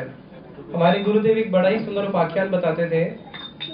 एक बारी देवता, दानव और मनुष्य, ये तीनों बोलने लगे, भाई शास्त्र किसके हैं? मनुष्य ने बोला, शास्त्र हमारे हैं, क्योंकि भगवान जब भी आते हैं किस लोक में आते हैं? मनुष्य लोक में आते हैं, राम रूप में आते हैं, कृष्ण रूप में आते हैं। मनुष्य लोक में तो आते हैं, धरती लोक में तो सारे शास्त्र हमारे हैं। तो दानव बोले नहीं नहीं, सारे शास्त्र हमारे हैं। आते तो मनुष्य लोक में हैं, लेकिन अपने हाथ साफ किसके ऊपर करके जाते हैं? हमारे ऊपर करके जाते हैं, तो इसलिए सारे शास्त्र हमारे हैं। देवता बोले नहीं नहीं, सारे शास्त्र हमारे हैं, क्योंकि हम तुम दोनों से ऊपर हैं, हम लोग स्वर्ग में रहते हैं, तो सारे शास्त्र हमारे होंगे। तो जो शिव जी है, शिव जी को सब मानते हैं। देखना, शिव जी को मनुष्य भी मानते हैं, देवता भी, और असुर भी। देखना किसके भक्त होते हैं? शिव जी के। रावण किसका भक्त था? शिव जी का। कंस किसका भक्त था? शिव जी का। अब देखना, जो असुर होते हैं वो सब किसके भक्त होते हैं? शिव जी के। शिव जी को सब मानते हैं। तो बोले कि चलो हम शिव जी के पास चलते हैं, और जो शिव जी बोलेंगे सो हम करेंगे। बाणासुर भी शिव जी का भक्त था। तो सबने बोला कि ठीक है। मनुष्य बोले हम भी जो शिव जी बोलेंगे करेंगे। देवता बोले हाँ, जो शिव जी बोलेंगे हम भी उसको स्वीकार करेंगे। और जो दानव थे उन्होंने बोला हाँ हाँ, हम भी स्वीकार करेंगे। तो शिव जी के पास पहुंच गए, मनुष्य भी, देवता भी, दानव भी। शिव जी ने देखा किसी को भी अगर मैंने नाराज कर दिया तो मेरी भक्ति छोड़ देंगे, जैसे तैसे लगे तो हुए हैं। तो शिव जी बोले कि देखो, मैं तुम तीनों को सम्मान करता हूँ, और तुम में से किसी के साथ मैं अन्याय नहीं कर सकता। तो तुम तीनों को एक एक आसन देके बिठाता हूँ, और तीनों में जितने भी शास्त्र हैं बराबर बराबर बांट देता हूँ। तो शिव जी ने एक आसन में बिठाया मनुष्यों को, एक में बिठाया दानवों को, और एक में बिठाया देवताओं को। और जो हमारे पुराण है उसमें कुल मिला के 4 लाख श्लोक हैं। तो बोले कि चलो बांटना शुरू करते हैं। तो 1 लाख 1 लाख 1 लाख, अब कितना बचा? 1 लाख। अभी जो 1 लाख बचे उसके भी 3 हिस्से कर दिए श्लोक के। 30,000 30,000 30,000, कितने बचे? 10,000। उसके भी 3 हिस्से कर दिए। 3,000 3,000 3,000, कितना बचा? 1,000। उसके भी 3 हिस्से कर दिए। 300 300 300। बड़ा स्पीड है आपका तो, माइंड कैलकुलेटर है। 100। अब जो 100 बचे उसके भी 3 कर दिए। 30 30 30 बचे 10। अब उसके भी 3 श्लोक बांट दिए। अब कितना बचा? केवल 1 श्लोक। अब उस 1 श्लोक को 3 में कैसे बांटे? ये तो बहुत बड़े संकट हो गया। तो देखना, जो भी श्लोक होता है उसमें 4 चरण होते हैं। हे कृष्ण करुणा सिंधु दीन बंधु जगतपते गोपेश गोपिका कांत राधा कांत नमस्तुते। 4 चरण होते हैं। तो जो 4 चरण थे उसमें से क्या किया, उस 1 श्लोक के भी 3 चरण बांट दिए। 1 2 3। अब क्या बचा? 1 चरण। और मनुष्य भी लालची, दैत्य भी लालची, और दानव भी लालची। बोले 1 चरण भी छोड़ेंगे नहीं, इसको भी बराबर बांटना है। तो जो 1 चरण श्लोक का बचा था उसमें 8 अक्षर थे। उस 8 अक्षर को भी क्या किया? 2 अक्षर 2 अक्षर और 2 अक्षर बांट दिए। अब कितने बचे? 2 अक्षर। अक्षर मतलब क्या होता है? जो शर नहीं हो सकता। र को काट नहीं सकते ना, र तो र ही है। अब ये 2 अक्षर का तो शर हो नहीं सकता। तो बोले अब तुम बचे हो 3, तो इतनी तो मेरी कम से कम कमीशन बनती है। तुम तीनों को बांट के दिए सारे वेद पुराण आदि, तो ये 2 अक्षर मैं रख रहा हूँ। वो बड़े खुश हुए देवता दानव, और वो कि चलो हमें तो सब कुछ मिल गया। आखिरी श्लोक बचा था वो भी हम लेके आई गए थोड़ा थोड़ा, 2 अक्षर ही तो बचे हैं। और शिव जी पीछे से नाचने लगे। पार्वती जी बोली अब नाच क्यों रहे हो? सारा कुछ तो आपने उनको दे दिया, केवल 2 अक्षर रखे हैं। बोले उनको तो मैंने भूसा दिया है, मणि तो मैंने खुद निकाल के रख ली। वो 2 अक्षर क्या है? भगवान का नाम, राम कृष्ण। 2 अक्षर का है ना, कृष्ण भी 2 अक्षर का है, राम भी 2 अक्षर का है, राधा भी 2 अक्षर का है। बोले जो शास्त्रों का सार है वो क्या है? भगवान का नाम। सारे शास्त्रों का सार है भगवान का नाम। बोले वो तो मैंने ही निकाल के रख लिया। इसलिए गोपियां कहती हैं, पद्यवली में श्रील रूप गोस्वामी जी वर्णन करते हैं कि गोपेर नयनेर आविरेवी परम ब्रह्म, कि गोपियों ने क्या किया? अपने नेत्रों से जो परम ब्रह्म कृष्ण है उनको शास्त्रों से चुरा लिया। तो अब शास्त्रों में क्या बचा? केवल भूसा ही बचा। तो शास्त्रों का जो सार है वो क्या है? भगवान और भगवान का नाम। तो सारे शास्त्रों का एक ही सार है, हरे कृष्णा कृष्णा कृष्णा हरे हरे, हरे राम राम राम हरे हरे। यही सारे शास्त्रों का सार है। और इस चीज को ब्रह्मा जी खुद बोलते हैं 3 बारी पढ़ने के बाद। ब्रह्मा जी ने सारे शास्त्र पढ़े एक बार, सारे शास्त्र पढ़ने के बाद जो उन्होंने निष्कर्ष निकाला उसको लिख दिया, फिर दोबारा पढ़ा, हो सकता है गलती हो गई हो पहली बारी में, फिर दूसरी बार भी फिर निष्कर्ष को उसी को लिख दिया। फिर तीसरी बार जब शास्त्र पढ़े तो तीसरी बार भी देखा कि नहीं, तीनों बारी शास्त्र पढ़ने के बाद जो कंक्लूजन निकल रहा है वो एक ही निकल रहा है। क्या निकल रहा है? इति शोदशोकम नाम नाम कली कलमाशा नाशनम न अता परतरा उपाय सर्वदेशु दृश्यते। अरे सारे वेदों को देख लिया मैंने। हम लोग सारे वेद पढ़ सकते हैं क्या? पूरा जीवन लगा के एक वेद भी नहीं पढ़ सकते। तो कह रहे सर्व विदेशु दृश्यते, मैं तो सारे वेदों को देखने के बाद बोल रहा हूँ क्या? इति षोडश का नाम नाम, ये जो 16 अक्षर का महामंत्र है, क्या है 16 अक्षर का महामंत्र? हरे कृष्णा कृष्णा कृष्णा हरे हरे, हरे राम राम राम हरे हरे। सर्व कल्मषा नाशनम, कलयुगी जीव के जितने भी कल्मष है सबको नाश कर देगा। न अतः परतर उपाय, इससे बढ़कर और कोई उपाय ही नहीं है। सारे वेदों का सार है ये। इसलिए आप देख रहा, हमारे जितने भी आचार्य हुए हैं, मध्वाचार्य आए, रामानुजाचार्य आए, हमारे निम्बाचार्य आए, जितने भी आचार्य आए, सबने क्या दिया है सार? भगवान का नाम। भज गोविंदम गोविंदम भज मूढ़मते, कि भाई गोविंद का भजन कर लो, गोविंद का भजन कर लो। अरे मूढ़मती, गोविंद का भजन कर ले। अगर हम लोगों ने गोविंद का भजन नहीं किया तो हम सबकी मति कैसी है? मूढ़मती है। इसलिए अपनी मति को क्या करो, अभी से ही भगवान के भजन में लगा दो। जैसे एक बच्चा होता है, उसके ऊपर शासन किया जाता है, माता पिता शासन करते हैं। अगर बच्चा माता पिता के शासन को स्वीकार करता है, उससे उसका मंगल होगा या अमंगल होगा? मंगल होगा। और अगर अपने माता पिता के शासन को नहीं मानता, अपनी स्वतंत्र इच्छा करता है, तो क्या होगा? तो अमंगल होगा। उसी प्रकार से जो वेद है, वेद को क्या बोलते हैं? वेद को माता स्वरूप बोला गया है। वेद हमारी माता है। शास्त्र, शास्त्र का अर्थ होता है जो शासन करते हैं, जैसे माता पिता शासन करते हैं। वेद को माता बोला गया है। स्मृति को क्या बोला गया है? स्मृति को बहन बोला गया है। पुराण को भाई बोला गया है। ये लोग क्या करते हैं? माता, भाई, बहन सब मिलके हम जीवों पे शासन करते हैं और हमें बोलते हैं कि भज गोविंदम, कृष्ण का नाम ले लो, कृष्ण का नाम ले लो। और अगर हम उनके शासन को स्वीकार नहीं करते तो हमारा अमंगल होता है। लेकिन जो भगवान की वाणी को अपने जीवन में पालन कर लेता है, उसी का ही मंगल होता है। भगवान मंगल वस्तु है, उनकी वाणी भी मंगल वस्तु है। तो अब हम भीष्म स्तुति पे आ रहे हैं। भीष्म स्तुति, भीष्म पितामह शैया के बाण पे लेटे हैं। महाभारत युद्ध खत्म हो चुका है। महाभारत युद्ध खत्म होने के बाद युधिष्ठिर महाराज जी अपने आप को प्रायश्चित हेतु अपने आप को कोस रहे हैं कि मेरे कारण से इतना बड़ा युद्ध हो गया, मेरे कारण से 100 कौरव मारे गए, मेरे कारण ही आज क्या है?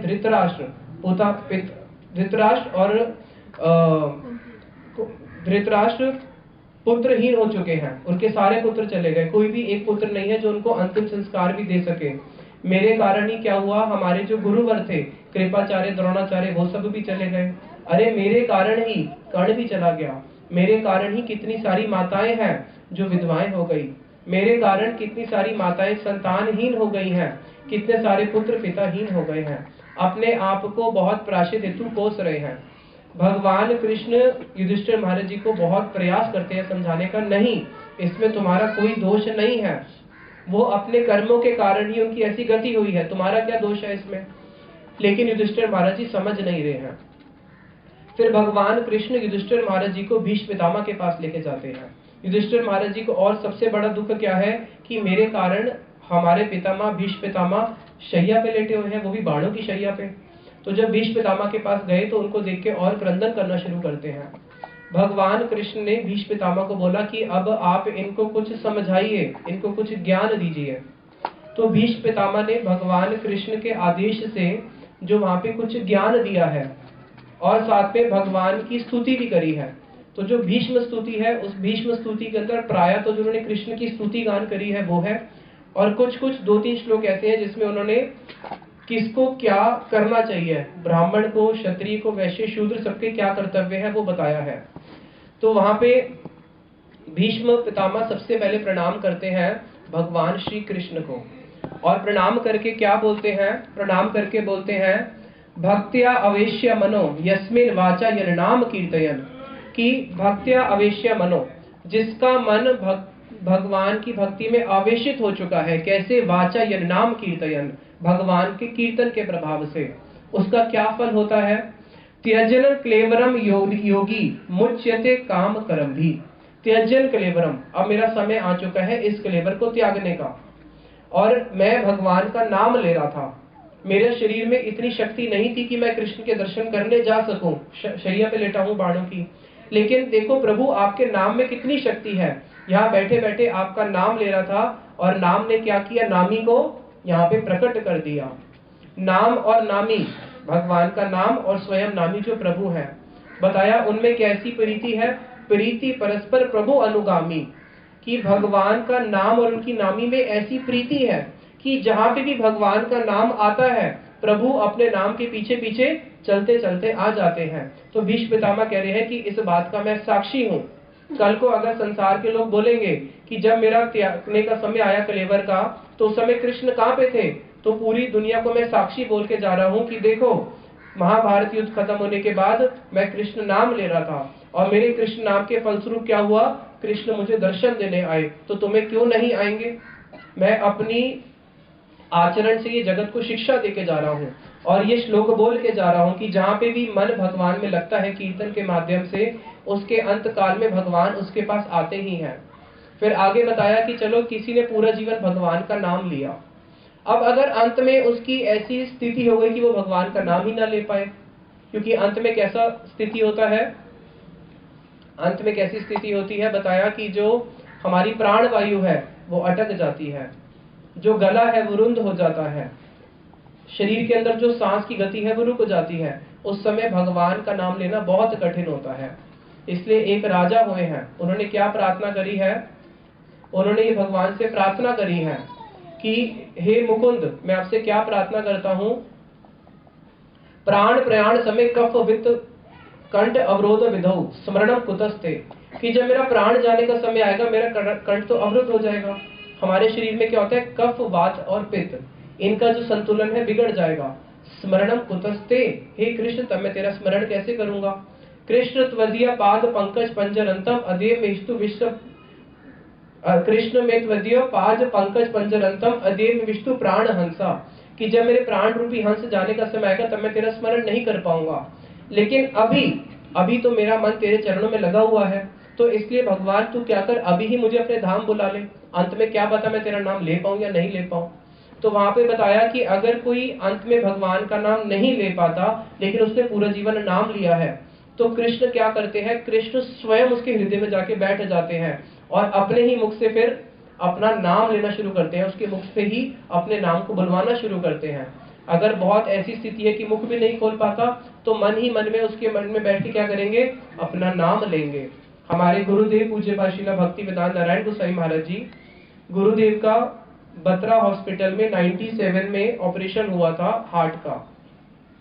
तो जब गुरुदेव का हार्ट का ऑपरेशन हुआ, गुरुदेव को एनेस्थीसिया दिया गया। एनेस्थीसिया देने के बाद भी गुरुदेव के मुख से क्या निकल रहा है, हरे कृष्णा कृष्णा कृष्णा हरे हरे, हरे राम राम राम हरे हरे। डॉक्टर ने 2 बार एनेस्थीसिया दिया। दूसरी बार जब दिया, देखा कि नहीं, इनका तो महामंत्र बंद ही नहीं होता, ऑपरेशन कैसे करेंगे। तो उनके सेवक ने बोला कि इनका जो महामंत्र है, इनके हृदय से महामंत्र बंद होगा नहीं, क्योंकि इनके हृदय में कौन बैठ चुके हैं, कृष्ण बैठ चुके हैं, वो अपना नाम खुद ही लेते रहेंगे, तुम ऑपरेशन करो। तो ऐसी एक स्थिति आ जाती है जिसमें भगवान का नाम निरंतर ही निकलता रहता है, 24/7, एक क्षण के लिए भी रुकता नहीं है।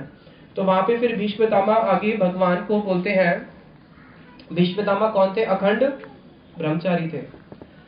भीष्म पितामह बोलते हैं कि हे केशव, मेरी एक पुत्री है। तो वहां पे जितने भी लोग थे सब हैरान हो जाते हैं।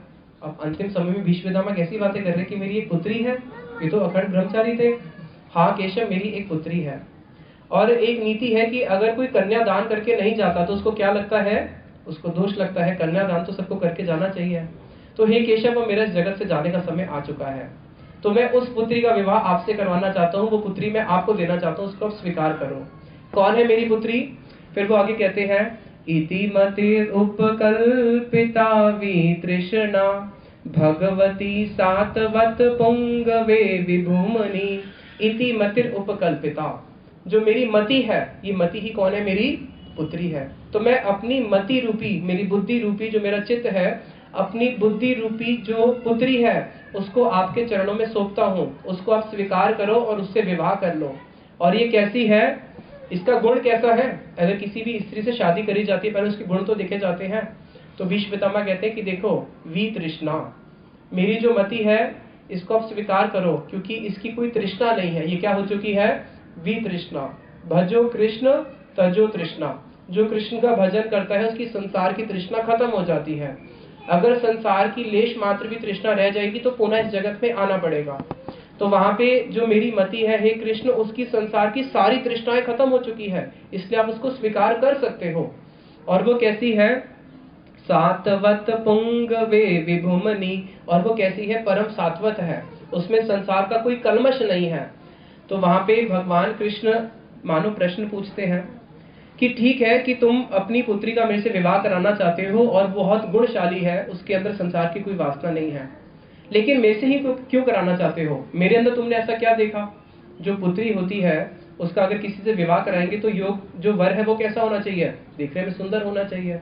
तो तुमने मेरी ऐसी कौन सी सुंदरता देखी है जो तुम अपनी पुत्री का मेरे से ही विवाह कराना चाहते हो? तो फिर आगे भीष्म पितामह भगवान की सौंदर्य का वर्णन करते हैं। क्या कहते हैं? त्रिभुवन कमनम तमाल वर्णम रविकर गौरव अंबरम ददाने वपुरलक कुलावृत आननभजम विजय सखे रति असतु मनोनवदया। विजय सखे कह रहे हैं हे कृष्ण आप कौन हो? विजय सखे। वहां पे भगवान के साथ एक अपना संबंध स्थापित कर रहे हैं, किसके माध्यम से? अर्जुन के माध्यम से, कि आप विजय सखे, आप अर्जुन के सखा हो। क्योंकि भगवान को अगर कोई डायरेक्ट बुलाए या फिर भगवान को अगर कोई उनके भक्त के संबंध से बुलाए तो भगवान को तब ज्यादा आनंद आता है जब उनको कोई भक्त के संबंध से बुलाता है। यशोदा नंदन, नंद नंदन, राधिका रमण, इसलिए आप देखना हमारे जितने भी ठाकुर जी के नाम हैं सबके आगे राधा नाम जरूर होता है। राधा मदन मोहन, राधा गोविंद, राधा गोपीनाथ। गुरुजी बोलते थे अगर राधा नाम हटा दोगे तो कृष्ण मदन मोहन नहीं है, फिर तो वो केवल क्या है? मदन ही रह जाएंगे, मोहन कर ही नहीं पाएंगे। तो वहां पे कहते हैं कि आप कैसे हो? त्रिभुवन कमलम तमाल वर्णम, कि आप कैसे हो, कि आपका रूप कैसा है? हे कृष्ण आपका रूप तो ऐसा है, मेरी पुत्री का तो कहना ही क्या, त्रिभुवन को आपका रूप आकर्षित करता है, आप इतने सुंदर हैं। तमाल वर्णम, तमाल रंग का आपका वर्ण है। तमाल वर्ण किसको बोलते हैं? जो घना मेघ होता है, घने मेघ का जो वर्ण होता है वही तमाल वृक्ष का वर्ण होता है। तो आपका इतना सुंदर वर्ण है तो आपसे कौन आकर्षित नहीं होगा? त्रिभुवन जब आपके प्रति आकर्षित होता है, यहाँ तक कि जो कीट पशु पतंग आदि भी हैं वो भी आपके रूप को देख के मोहित हो जाते हैं। तो ऐसी कौन सी स्त्री होगी जो आपसे विवाह नहीं करना चाहेगी? आपका कैसा रूप है? एक शोभा देवी। इस जगत में जितनी भी शोभा है उन सारे शोभा की जो मूल देवी है उसको बोलते हैं शोभा देवी। वो शोभा देवी ही सब में शोभा देती है। कमल की भी शोभा शोभा देवी ने दी है, इस जगत के जितने भी फल फूल आदि है उसकी शोभा भी शोभा देवी ने दी है, पृथ्वी को भी जो शोभा दी है शोभा देवी ने दी है। तो एक दिन शोभा देवी के मन में विचार आया कि मैं भी विवाह करूंगी। शोभा देवी विवाह करने के लिए पूरा जगत घूम लिया, पूरे जगत में जाके देखा इस जगत में कोई ऐसा वर ही नहीं है जिससे मैं शादी कर पाऊं। चलो मैं स्वर्ग लोक में जाती हूँ। स्वर्ग लोक में गई। स्वर्ग लोक में जाके जब बड़े से बड़े देवताओं को देखा तो देखा ये देवता, इनके साथ मैं क्या विवाह रचूं? ये तो मेरे चरणों की नख की भी प्रभा के साथ इनकी तुलना नहीं है, ये इनसे मैं किस प्रकार से इनको मैं वर्ण कर सकती हूँ। देवलोक में भी चली गई, काम नहीं बना। देवलोक के जो ऊपर लोक है, सत्य लोक तक, ब्रह्मा जी के लोक तक चली गई। ब्रह्मा जी तक लोक तक भी जाके देखा कि इस पूरे ब्रह्मांड के अंदर शोभा देवी को एक भी ऐसा वर नहीं मिला जिसको वो वर्ण कर सके, जिससे वो विवाह कर सके। क्योंकि जितने भी इस जगत के लोग हैं सबको शोभा देने वाली ही मूल देवी वो है। तो अब बड़ी दुखी होके बैठ जाती है कि मेरे को तो पूरा जीवन अब कुंवारा ही रहना पड़ेगा। नारद जी से मिली। नारद जी बोले देखो पता है क्या, कृष्ण जो है इस धाम पे आ चुके हैं और वृंदावन में बड़ी सुंदर लीलाएं कर रहे हैं। वृंदावन में बंशी वट है, उस बंशी वट के नीचे खड़े होकर बंसरी बजा रहे हैं, एक बारी उनकी भी जाके दर्शन कर ले। तो शोभा देवी कहती है कि मैं तो कैलाश पर्वत तक भी चली गई, शिव जी के भी दर्शन कराई, ब्रह्मा जी के भी दर्शन कराई, और मेरा तो हर जगह से मन टूट ही चुका है। मुझे लगता है कि नहीं, मैं तो विवाह कर ही नहीं सकती। अरे एक बारी जाके तो देख वृंदावन। वृंदावन में आती है, उस बंशी वट में जहाँ पे कृष्ण खड़े होकर बंसरी बजा रहे हैं, दूर से जैसी जाती है बंसरी की ध्वनि उसके कान में जाती है, उस ध्वनि को सुन के ही मोहित हो जाती है। सोचती है कि मैं शोभा देवी हूँ, पूरे जगत को क्या करती हूँ, पूरे जगत को शोभा प्रदान करके उनके मन को विचलित करती हूँ। मेरा मन तो कोई विचलित कर नहीं सकता। ये ऐसी कौन सी ध्वनि है जो कान में घुसते ही क्या कर रही है, मेरे मन को जिसने चंचल कर दिया है। अभी भागते हुए जाती है कि देखो तुझे कौन से पुरुष है।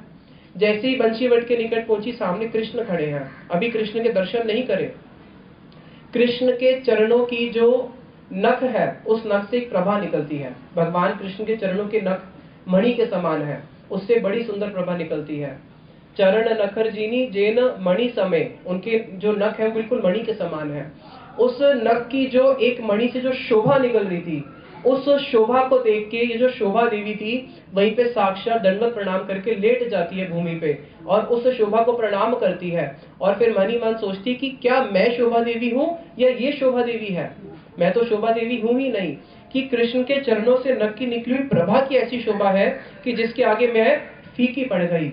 अरे पहले तो मैं ढूंढ रही थी कि मुझे कोई वर मिलता नहीं है जिसको मैं पति के रूप में वरण कर सकूं, और अब मिला है तो ऐसा मिला है जिसके सामने मैं जा भी नहीं सकती कि वो कितना सुंदर है। जब उसके चरणों की जो प्रभा है उसके आगे ही मैं फीकी पड़ गई तो किस प्रकार से मैं कृष्ण के सामने जा सकती हूँ? कृष्ण का इतना सुंदर रूप है जहाँ पे कोटि कोटि शोभा देवियां भी, कोटि कोटि काम देव भी आके उनके चरणों की केवल प्रभा के आगे क्या होते हैं? लेट जाते हैं। कहते हैं कि नहीं, हम तो इनकी शोभा का क्या वर्णन कर सकते हैं जिनकी प्रभा ही ऐसी होगी।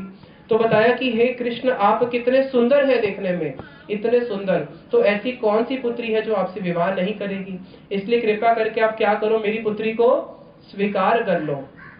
फिर वहां पे आगे बोलते हैं कि हे कृष्ण आपका रूप फिर कैसा है? रवि कर गौरवर अंबरम ददाने, कि मैंने जब आपके रूप को देखा तो कैसे देखा? रवि कर क्या होता है? जैसे मानो कोटि कोटि सूर्य, एक सूर्य को भी हम नहीं देख सकते। अगर कोटि सूर्य एक साथ एक ही स्थान पे खड़ो के अपनी प्रभा का विस्तार करें, वैसा भगवान का पीताम्बर है, जैसा वो पीताम्बर धारण करते हैं, जिसके आगे सूर्य की प्रभा भी कैसी है? बिल्कुल मानो एक दीप के समान हो जाती है। तो हे कृष्ण आप कृपा करके मेरी इस पुत्री को स्वीकार कर लीजिए। और मैंने आपके अंदर एक बहुत बड़ा गुण देखा। जब भी विवाह करने जाते हैं तो पहले तो उसका भारी रूप देखते हैं कि वो देखने में कैसा है या देखने में कैसी है। उसके बाद क्या विचार करते हैं? गुणों का विचार करते हैं। तो मानो कृष्ण कह रहे हैं कि ठीक है, तुम्हारी पुत्री जो है उसको मैं स्वीकार करता हूँ, देखने में मैं बहुत सुंदर हूँ, तो क्या तुमने मेरे गुणों पे विचार किया? मेरे गुण कैसे हैं? क्योंकि विवाह तो तभी होगा कि देखने में पुरुष अच्छा है तो गुण भी तो अच्छे होने चाहिए। तो कहते हैं हाँ प्रभु, आपके गुण तो मैंने उसी दिन महाभारत युद्ध में देख लिए थे कि आपके कैसे गुण हैं। क्या? जिसमें फिर वो कहते हैं स्वजन वधादि मुखस्य दोष बुद्धया कुमतिम अहरत आत्मा विधय यस त्वम, कि हे प्रभु आपके कैसे गुण हैं। जैसे मानो कभी कोई पत्नी अपने पति से रूठ जाती है तो पति क्या करता है? पत्नी को मनाता है। तो मैंने देखा इसमें तो आप बहुत बड़े एक्सपर्ट हो, क्योंकि जब युद्ध आरंभ हुआ, युद्ध आरंभ में ही क्या हुआ? वदाद विमुखस्य दोषा, कि अर्जुन जो है, अर्जुन में एक दोष आ गया कि नहीं मैं युद्ध नहीं करूंगा। वो रूठ गए कि मुझे युद्ध नहीं करना। लेकिन हे कृष्ण आपने क्या किया? कुछ ही क्षण के अंदर जो अर्जुन वहां पे रूठ गए थे कि मैंने युद्ध नहीं करना, आपने उसको आत्मज्ञान देके आपने उससे युद्ध करा भी दिया, उसको विजय भी प्राप्त कर दी। तो आपके तो ऐसे गुण हैं कि कल को अगर मेरी पुत्री रूठ भी जाती है तो मुझे पता है कि मैंने अपनी पुत्री को ठीक जगह पे विवाह करा है, कि पति क्या करेगा? उसको मना लेगा। और आप रक्षा करने में कैसे हो? आप रक्षा करने में इतने दक्ष हो कि मैंने एक प्रतिज्ञा ली थी। क्या प्रतिज्ञा ली थी? भीष्म पितामह की एक प्रतिज्ञा और भगवान कृष्ण की भी एक प्रतिज्ञा। भगवान कृष्ण ने जब युद्ध आरंभ होगा उन्होंने एक प्रतिज्ञा लिया कि मैं युद्ध में कोई अस्त्र और शस्त्र नहीं उठाऊंगा, और युद्ध बिल्कुल ठीक ठाक चल रहा है। अब वहां पे दुर्योधन ने देखा कि हमारे तो एक एक करके सारे भाई मरते जा रहे हैं और ये 5 के 5 पूरे 5 टिके हुए हैं, इनका एक भी कम नहीं हो रहा। तो दुर्योधन ने जाके भीष्म पितामह को बोला कि हे भीष्म पितामह, आप नमक तो हमारा खाते हो लेकिन मन उनको दे चुके हो। अगर युद्ध करना है तो हमारी तरफ से युद्ध करो, नहीं तो वहीं जाके युद्ध कर लो। इतने दिन हो गए, मेरे आधे से ज्यादा भाई खत्म हो चुके हैं और वो 5 के 5 टिके हुए हैं। तो भीष्म पितामह को जब उसने बहुत उत्तेजित किया तो भीष्म पितामह ने उसी दिन बोला कि कल ही मैं युद्ध को खत्म कर दूंगा, आज मैं 5 बाण बनाऊंगा और इन 5 बाण से कल 5 भाइयों को मैं वध कर दूंगा। तो वहां पे जब भीष्म पितामह ने इस प्रकार से बोला, अब ये बात पता चल गई अर्जुन को, कृष्ण को, और रात का समय है और भीष्म पितामह ने बोल दिया कि कल मैंने युद्ध ही खत्म करना है। और सब जानते हैं कि भीष्म पितामह कैसे हैं, जो प्रतिज्ञा कर लेते हैं उसको फिर वो निभाते ही हैं, कभी प्रतिज्ञा तोड़ी नहीं। तो कृष्ण जो है अपना पूरी रात कृष्ण को चिंता हो रही है, कृष्ण को नींद नहीं आ रही। कृष्ण क्या कर रहे हैं? जिस कक्ष में पांडव सो रहे हैं उसी कक्ष के बाहर कृष्ण बार बार घूम रहे हैं, टहल रहे हैं, और वहां पे अर्जुन बहुत खराटे लेके सो रहे हैं। अर्जुन को बुलाया, अर्जुन तुम्हें पता है क्या, भीष्म पितामह प्रतिज्ञा कर चुके हैं कि कल तुम 5 को मार देंगे और तुम यहाँ पे सो रहे हो। हाँ बोले प्रभु आप जाग रहे हो इसलिए तो हम सो रहे हैं, क्योंकि भक्त जो होते हैं उनका सारा भरोसा कौन है? कृष्ण है। तो बोलते हैं कि चलो मेरे साथ अभी। और फिर क्या करते हैं, वो जो दुर्योधन था, दुर्योधन ने अर्जुन को एक वर दिया था कि तुम मेरे से कभी भी कुछ मांग सकते हो। कब वर दिया था? जब इन लोगों को अज्ञातवास हुआ था, अज्ञातवास के समय कुछ स्वर्ग से गंधर्व लोग आए थे और उन्होंने क्या किया था, उन गंधर्वों ने जो इनकी स्त्रियां थी, कौरवों की स्त्रियां, उनके साथ गलत कुछ करके उन स्त्रियों को अपहरण करके लेके जा रहे थे और इन कौरवों को भी बंदी बना दिया था। तब युधिष्ठिर महाराज जी को भी भीम ने बोला था कि अरे हमारा काम तो इन गंधर्वों ने ही कर दिया। क्या हमारा काम कर दिया? इन कौरवों को भी बंदी बना दिया और इनकी स्त्रियों को भी लेके चले गए। लेकिन युधिष्ठिर महाराज जी कौन है? वो धर्मराज है। बोले नहीं, बाहर के लोगों के लिए हम पांडव और कौरव अलग नहीं है, हम लोग एक ही हैं और वो हमारे कुल की स्त्रियां हैं, जाओ और उनको वापस लेके आओ। तो अर्जुन ने उन सारे गंधर्वों को पराजित करके उन स्त्रियों को वापस लेके आए थे और इनको भी, जो कौरव थे, कौरव को बंधन से मुक्त किया। तो जो दुर्योधन था, दुर्योधन ने देखा कि भाई मेरे को तो प्राण दान दिए हैं, किसने? अर्जुन ने, और मैंने इनके प्रति इतना अत्याचार किया। तो उसी दिन उसका जो चित्त है वो थोड़ा सा सुधर गया। उसने कहा नहीं नहीं, ये तो पांडव अपने ही हैं और अब तो मैं इनका ऋणी हो गया क्योंकि इन्होंने मुझे क्या किया, हमारी स्त्रियों की रक्षा करके मुझे प्राण दान दिए हैं। अब वहां पे उसने अर्जुन को बोला कि अर्जुन तुमने मेरे से जो वर मांगना है मांग लो। तो अर्जुन ने एक वर मांगना तो उस दिन उससे नहीं मांगा, अपने पास रख लिया। अब उतने में ही क्या हुआ, दुर्योधन जब थोड़ा बाहर आया तो दुर्योधन का एक मित्र था कर्ण। दुर्योधन के जितने भी आसपास जितने भी लोग थे, कोई भी बुद्धिमान नहीं था। कर्ण जो था वो भी अज्ञानी, उसका मामा वो भी अज्ञानी। अब इसके हृदय में थोड़ा सा विवेक जागा, थोड़ा सा, जैसे थोड़ा सा विवेक जागा, उस विवेक को भी उसने बंद कर दिया। कैसे बंद कर दिया? अरे तू पागल है क्या? तू उनका ऋणी थोड़ी ना हुआ, बल्कि वो तेरे ऋणी हो गए। अरे उसने मेरे को प्राण दंड दिया है, उसने मेरी गंधर्वों से रक्षा करी है, तो मैं उसका ऋणी हुआ ना। ये कैसे हुआ कि वो मेरे ऋणी हो गए? उसने एक बात समझाई कर्ण ने, देख तू अभी पूरे देश का राजा है और अर्जुन क्या लगा, तेरी प्रजा लगा। तो प्रजा का क्या कर्तव्य होता है? प्रजा का कर्तव्य होता है अपने प्राणों को भी देके राजा की रक्षा करना। तो उसने तो अपने कर्तव्य का पालन किया है, बस उसने अपने कर्तव्य का पालन किया है, इसलिए उसको तू कुछ भेंट दे सकता है। इसका मतलब ये तो नहीं ना कि तू उसको अपना पूरा राज्य ही दे देगा। वो तो अपना पूरा राज्य देने के चक्कर में था। तो वहां पे जैसे उसका थोड़ा सा मन सुधरने भी लगा तो उसके संग दोष के कारण क्या हुआ, वापस मति भ्रष्ट हो गई। इसलिए भागवत में बताया गया है कि भगवान के वैकुंठ जाने का रास्ता भी संग है, नरक में जाने का, यमपुरी जाने का भी रास्ता संग है। संगो या संसृते हेतु असत्तो विहितो दिया। ये संग ही है। अगर सत्संग हो जाए तो भगवत धाम जाते हैं, असत्संग हो जाए तो यमपुरी जाना पड़ता है। साधु संग हो जाए तो क्या होता है, साधु संग में आते ही अरे प्रभु आप प्याज लहसुन मत खाया करो, अरे प्रभु चलो आप वृंदावन चलो, चलो प्रभु जी कथा सुनने चलो, चलो प्रभु जी भगवान को भोग लगा के खाएंगे, चलो प्रभु जी थोड़ा माला करो, चलो प्रभु जी एकादशी करो। बोल बोल के हमें क्या करते हैं, भगवत धाम की ओर उन्मुख करते हैं। और थोड़ा असत्संग हो जाए तो अरे क्या माला करते रहते हो, कोई उम्र है माला करने की, छोड़ो ना, अभी घूमने चलते हैं, पिक्चर देखने चलते हैं। क्या आप लोग प्याज लहसुन भी नहीं खाते? अरे कैसे जीते कैसे हो, तुम प्राणी हो या क्या हो? अरे कम से कम प्याज लहसुन तो खा लिया करो, नॉनवेज नहीं खाते तो प्याज लहसुन में क्या दिक्कत है? तो इस जगत के जो लोग हैं वो ही क्या करते हैं, संग।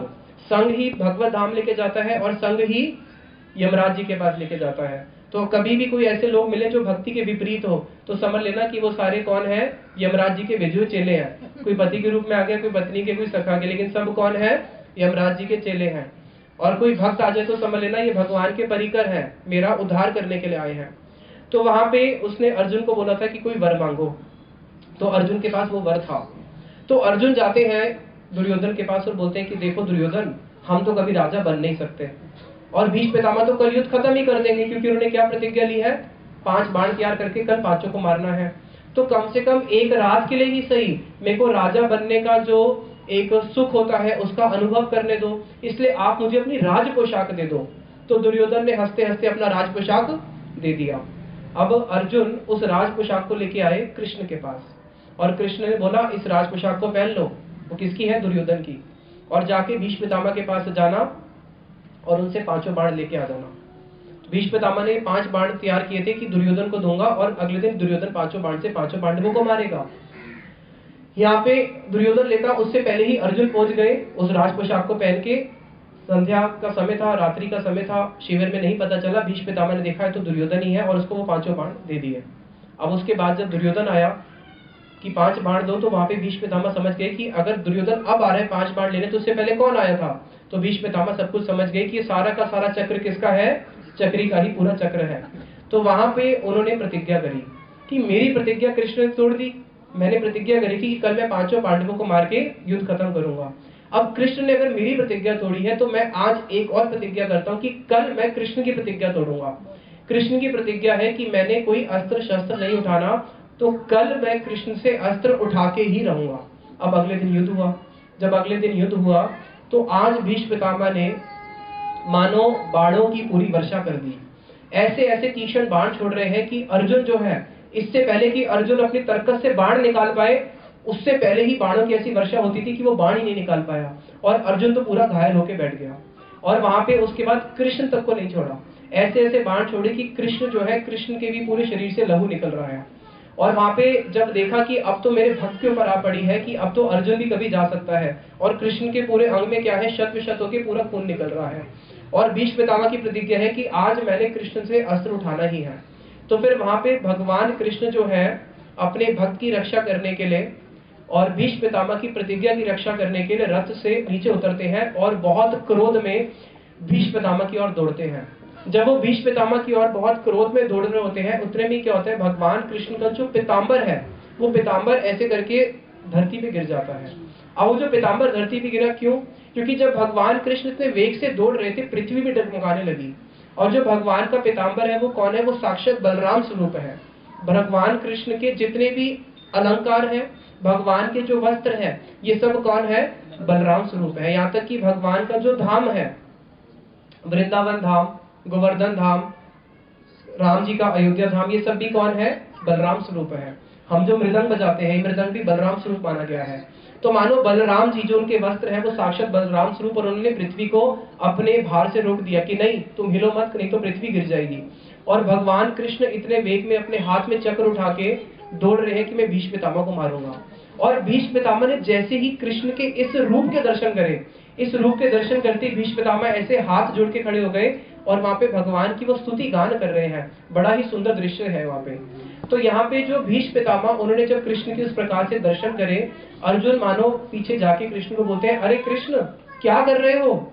आपने तो प्रतिज्ञा ली थी कि मैं अपना कोई अस्त्र शस्त्र नहीं उठाऊंगा। तो भगवान बोले, जो मैंने प्रतिज्ञा ली थी, अपनी प्रतिज्ञा का ही तो पालन कर रहा हूँ। प्रभु आप प्रतिज्ञा का पालन नहीं कर रहे, आपने तो प्रतिज्ञा तोड़ दी, आपने तो अस्त्र उठा लिया। कह रहे नहीं अर्जुन, मैंने तो अपनी प्रतिज्ञा की रक्षा करी है। क्या?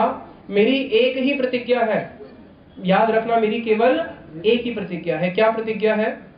भगवान की एक ही प्रतिज्ञा है कि वो भक्त वत्सल है, भक्त की रक्षा करना ही मेरी प्रतिज्ञा है, उसके अलावा मेरी और कोई प्रतिज्ञा है ही नहीं। और अर्जुन अभी तो मैं दोनों भक्तों की रक्षा कर रहा हूँ, तू भी भक्त है और भीष्म पितामह भी भक्त है। यहाँ पे इस तेरी रक्षा कर रहा हूँ भीष्म पितामह से, और भीष्म पितामह की कैसे रक्षा कर रहा हूँ? भीष्म पितामह की कैसे रक्षा कर रहे थे? अर्जुन की तो रक्षा करी, अब भीष्म पितामह की कैसे रक्षा कर रहे हैं? भीष्म पितामह ने प्रतिज्ञा ली है ना कि कल मैं अस्त्र उठवा के रहूंगा, तो भीष्म पितामह के वचनों की रक्षा करनी है। तो वहां पे भगवान कृष्ण क्या कर रहे हैं? एक ही लीला के साथ दो दो कार्य कर रहे हैं कि वहां पे भीष्म पितामह के प्रतिज्ञा की रक्षा कर रहे हैं और यहाँ पे अपने भक्त की रक्षा कर रहे हैं। इसलिए फिर भगवान ने अर्जुन को बोला, कौन्तेय प्रतिजानी ना मे भक्ता प्रणश्यति। हे कुंती पुत्र, तुम इस बात की घोषणा कर दो कि मेरे भक्त का कभी भी पतन नहीं होता। प्रभु लेकिन मैं क्यों करूं, आप भी तो कर सकते हो।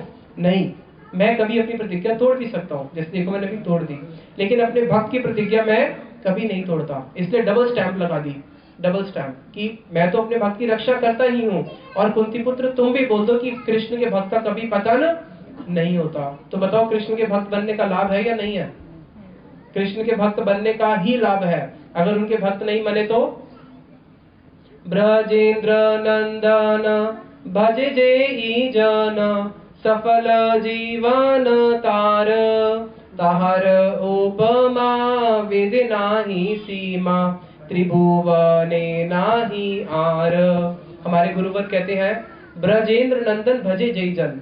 जो भी जन कृष्ण का भजन करता है, जैसे इस जगत में हम कोई उपमा देते हैं ना, अरे ये बहुत अमीर है, इसका धन कैसा है, कुबेर के समान है, ये विद्या इसकी सरस्वती के समान विद्या है, अरे इसका कंठ कैसा है, कोयल के समान इसका कंठ है। बोला कि ब्रजेंद्र नंदन भजे जय जन, लेकिन जो कृष्ण का भजन करता है उसकी क्या उपमा है? कह रहे हैं वेदे नहीं सीमा। अरे वेद भी उसकी सीमा का पार नहीं पा सकते कि उसकी क्या उपमा दे, उसका कितना सौभाग्य होगा। उसके सौभाग्य का वर्णन तो वेद भी नहीं कर सकते, देवता भी नहीं कर सकते। तो सोचो भगवान के भक्त बनने का कितना बड़ा लाभ है। भगवान के भक्त की महिमा का गान जहाँ पे वेद भी नहीं कर सकते, देवता भी जहाँ पे नहीं कर सकते, तो कृष्ण के भक्त बनने का कितना बेनिफिट है।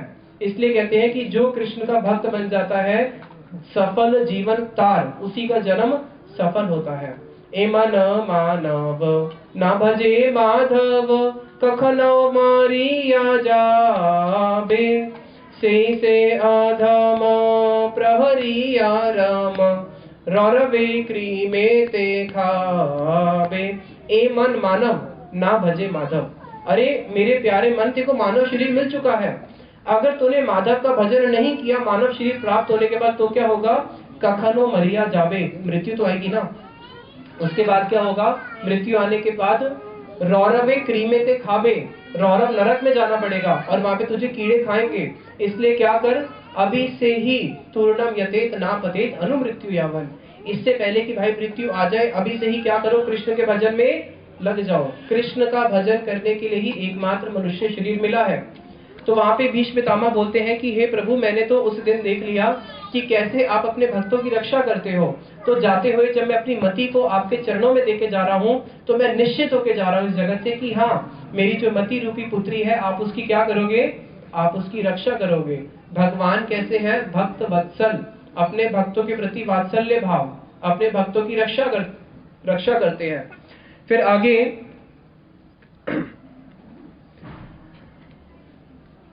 भीष्म पितामह एक प्रार्थना करते हैं।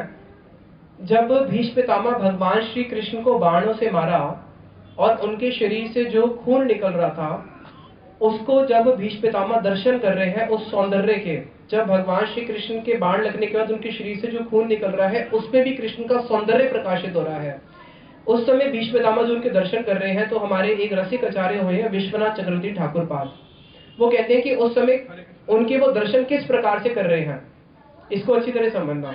उन्होंने एक उदाहरण दिया कि भीष्म पितामह तो कृष्ण के भक्त है और कैसे है? द्वादश महाजन है। तो उन्होंने कृष्ण को बाणों से क्यों मारा? क्यों उनके शरीर पे बाण छोड़े और क्यों उनके खून निकल रहा है? क्या भक्त कभी ऐसा करता है प्रभु के साथ? हम सब लोग भीष्म पितामह का बहुत महिमा गान करते हैं, भीष्म पितामह द्वादश महाजन भी, तो उन्होंने ऐसा क्यों किया? उसके पीछे एक बहुत बड़ा कारण है, और वो एक ऐसा कारण है जिसको केवल भक्त ही समझ सकते हैं और बाहर के लोग नहीं समझ सकते। बड़ा रसिक उदाहरण देते हुए श्रील विश्वनाथ चक्रवर्ती ठाकुर पाद कहते हैं कि जब एक कामुक पुरुष और कामुक स्त्री दोनों आपस में प्रियतम है, दोनों आपस में बहुत प्रेम करते हैं। जब वो आपस में प्रेम करते हैं, जब एक दूसरे से मिलते हैं तो क्या करते हैं? एक दूसरे को शत विशत कर देते हैं, और जब एक दूसरे को शत विशत करते हैं तो खून भी निकल आता है। लेकिन वहां पे वो शत विशत करना भी क्या है? उनका एक प्रेम का वो चिन्ह है। उसी प्रकार से यहाँ पे कृष्ण और अर्जुन का प्रेम जो है वो बहुत, भीष्म पितामह और कृष्ण का जो प्रेम है वो बहुत उच्च कोटि का प्रेम है। इसलिए भीष्म पितामह ने जो उनको बाण भी मारे तो वो उसको किस रूप में दर्शन कर रहे हैं? जैसे एक प्रियतम आपस में प्रेम में एक दूसरे के अंग पे क्या करते हैं? नख आदि के चिन्ह को अंकित करते हैं। तो वहां पे भीष्म पितामह फिर भगवान कृष्ण के एक रूप का वर्णन करते हैं, ललित गति विलास बल कुहास प्रणय इच्छत कल्पित उरुमाना, कि हे प्रभु, आपका जो सबसे सुंदर स्वरूप है वो आपका सबसे सुंदर स्वरूप है ब्रज में। और ब्रज में कहाँ पे? गोपियों के संग में। जब आप गोपियों के संग में खड़े होते हो उस समय जो आपकी शोभा प्रकाशित होती है, जिसमें आपकी अलकावल्ली आपके मुख कमल के आगे आके गिर रही होती है, आपका त्रिभंग ललित रूप, आपके जो कंठ है मानो आपके कंठ में 3 लक्ष्मियों का वास हो, सौंदर्य लक्ष्मी, काव्य लक्ष्मी और श्री लक्ष्मी। तो आपके उस रूप के दर्शन करके मैं इस जगत से अपने प्राणों को निकालना चाहता हूँ। तो वहां पे कृष्ण उनके सामने खड़े हैं। भीष्म पितामह भगवान कृष्ण की स्तुति गान करते हुए अपने मति रूपी बुद्धि को कृष्ण के चरणों में पूरा अर्पित करके भगवान कृष्ण का नाम करते हुए अपने प्राणों को त्यागते हैं। और भीष्म पितामह ने फिर ये शिक्षा दी कि अंतिम समय जो हमारे जीवन का आएगा, हम लोगों ने उसका क्या तैयारी किया है। जैसे अगर हम लोगों को यहाँ से 3 दिन के लिए तिरुपति बालाजी दर्शन करने जाना है, बैग पैक करोगे या नहीं करोगे? 3 दिन के लिए जाना है तो उसके लिए माइंड में पहले से ही प्रिपरेशन हो जाएगा कि बैग में क्या क्या डालना है, क्या क्या नहीं डालना। अगर यहाँ से विदेश जाना है 6 महीने के लिए तो उसका प्रिपरेशन करेंगे, 6 महीने के लिए जा रहा हूँ, क्या क्या लेके जाऊँ, क्या नहीं लेके जाऊँ। वो तो छोड़ो, यहाँ तक कि अगर अपने घर से यहाँ तक भी कथा सुनने आए हो तब भी कुछ ना कुछ प्रिपरेशन करके आए होगे। बिना प्रिपरेशन करे कोई भी घर से बाहर नहीं निकलता। तो एक दिन हम लोगों को इस शरीर से भी तो बाहर निकलना है ना, या हमेशा इस शरीर में बैठे रहेंगे? एक दिन सबको इस शरीर के बाहर निकलना है, इस जगत के बाहर एक दिन हमें जाना है। 2 महीने 3 महीने के लिए नहीं, हमेशा के लिए जाना है। तो जो व्यक्ति अपने अंतिम समय की तैयारी नहीं करते वो होते हैं अल्प बुद्धि वाले, और जिनका बुद्धि बहुत बृहत होता है, जिनका सूक्ष्म बुद्धि होता है, सूक्ष्म बुद्धि वाले वो क्या करते हैं, वो अपने अंतिम समय का तैयारी अभी से करते हैं। उनको पता है कि हाँ एक दिन मुझे भी इस जगत से जाना है, तो मुझे कहाँ जाना है। यतो वा इमानी भूतानि ये जायन्ते जीवन्ति, कि मैं कहाँ से आया, कहाँ पे जाना है, क्यों जाना है, इन सारे प्रश्नों को जानने के लिए वो जिज्ञासा करता है।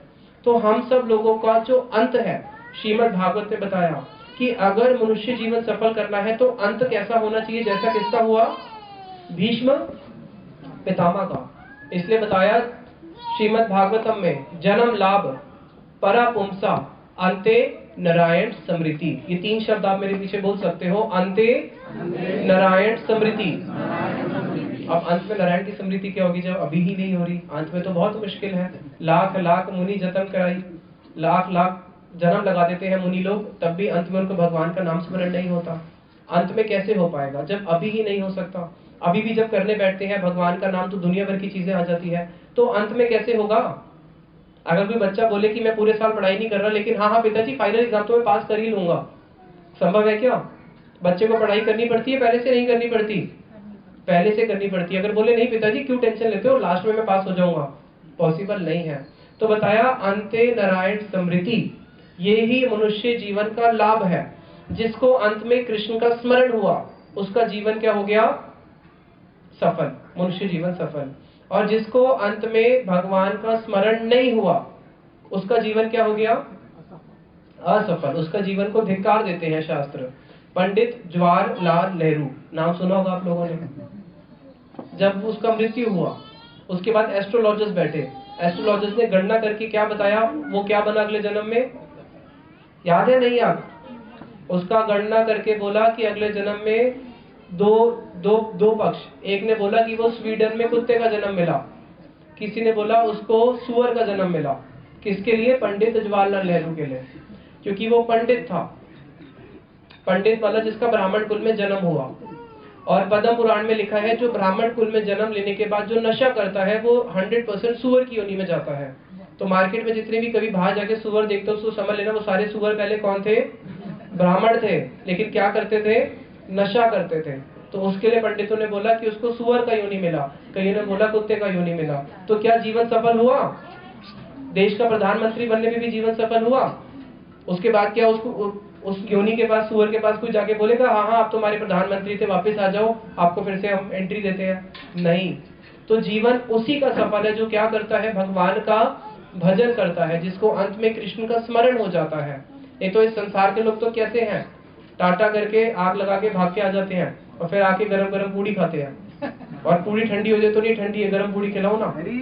तो इसलिए इस जगत के जो लोग हैं वो हमें सच से दूर रखते हैं, लेकिन भागवत हमें सच दिखा देती है कि हाँ अंत में अगर किसी को कृष्ण का स्मरण हो तो उसका जीवन सफल है। तो ये था कुंती स्तुति और भीष्म पितामह की प्रार्थना है। अब कल हम लोग सुनेंगे बड़ा ही सुंदर ध्रुव महाराज जी का चरित्र। कई लोग बोलते हैं कि अरे हम अभी भक्ति कैसे करें, हमारे तो घर में इतने सारे काम है, बीवी है, बच्चे हैं, ऑफिस है। तो ध्रुव महाराज जी ने एक शिक्षा दिया। ध्रुव महाराज जी ने शिक्षा दिया, कुंती देवी ने शिक्षा दिया कि जितने मर्जी दुख आ जाए तब भी भक्ति कर सकते हो। कुंती देवी ने सारे दुख में भक्ति छोड़ा नहीं छोड़ा। भीष्म पितामह ने दिखाया कि मरण शैया में बैठे हो तब भी भक्ति कर सकते हो। अब ध्रुव महाराज जी क्या सिखाएंगे, ध्रुव महाराज जी हमें सिखाएंगे कि बाल्य अवस्था से भी तुम भगवान को भक्ति कर सकते हो। 5 साल की अवस्था में उन्होंने भगवान को प्राप्त किया। कितनी? 5 साल। तो एक 5 साल का बच्चा जिसको कोई ज्ञान नहीं है वो भी भगवान की भक्ति कर सकता है, वो भी भगवान को प्राप्त कर सकता है। तो भागवत में जितने भी चरित्र है वो हमें एक एक चरित्र ये सिखाता है कि कैसे हम भगवान की भक्ति करके भगवान को प्राप्त कर सकते हैं। फिर आगे हमें प्रहलाद महाराज शिक्षा देंगे कि देखो मैं भी एक छोटा सा बालक हूँ, और तुम्हारा असुर कुल में तो जन्म नहीं हुआ, तुम तो मनुष्य कुल के हो। मैं तो असुर कुल में जन्म लिया है और मैं असुर कुल में जन्म लेके भी भगवान की भक्ति कर सकता हूँ। तो भाई तुम तो मनुष्य कुल में जन्म लियो, तुम क्यों नहीं कर सकते? फिर आगे आएंगे अम्बरीश महाराज। अम्बरीश महाराज कौन है? पूरे देश के राजा है, पूरे देश के। अरे मैं पूरे देश को चलाता हूँ, तुम तो अपना छोटा सा घर चलाते हो, 2 बच्चे 4 बच्चे होंगे। मैं पूरे देश को चलाते हुए भी, अम्बरीश महाराज सारा देश को चलाते हुए भी मैंने भगवान की भक्ति करी और भगवान को प्राप्त किया। तो तुम क्यों नहीं कर सकते? तुम भी कर सकते हो। तो भागवत में जितने भी भक्त हैं वो सब हमें एक एक करके शिक्षा दे रहे हैं कि कैसे हम लोग भगवान की भक्ति करके इसी जन्म में भगवान को प्राप्त कर सकते हैं। तो कल हम लोग ध्रुव महाराज जी का चरित्र सुनेंगे और कल ही हम लोग प्रहलाद महाराज जी का भी स्पर्श करेंगे, क्योंकि परसों हमने जन्माष्टमी करनी है, क्योंकि चौथे दिन हम लोग जन्माष्टमी करते हैं। फिर 5वें दिन हमें राधाष्टमी भी करनी है और 6ठे दिन हमें गिरिराज जी की पूजा करनी है। तो इसलिए परसों जो जन्माष्टमी होगी, तो जन्माष्टमी के लिए मैं अभी से ही थोड़ा बता देता हूँ। जन्माष्टमी में सब लोग ठाकुर जी के लिए कुछ ना कुछ बना के लेके आते हैं।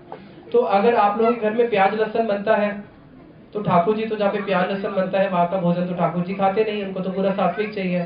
तो इसलिए आप लोग क्या करना, कल अपने घर से प्याज लहसुन सारा उठा के बाहर फेंक देना, जो लोग ठाकुर जी के लिए परसों कुछ जन्माष्टमी में उपहार बना के लेके आना चाहते हैं। और रसोई को कल अच्छी तरह पूरा साफ कर लेना। फिर परसों जब जन्माष्टमी होगी तो परसों कल ही पहले सफाई करनी पड़ेगी, फिर परसों आप लोग अपने यहाँ से भी कुछ ना कुछ ठाकुर जी के लिए बड़ा सुंदर पकवान बना के लेके आ पाओगे।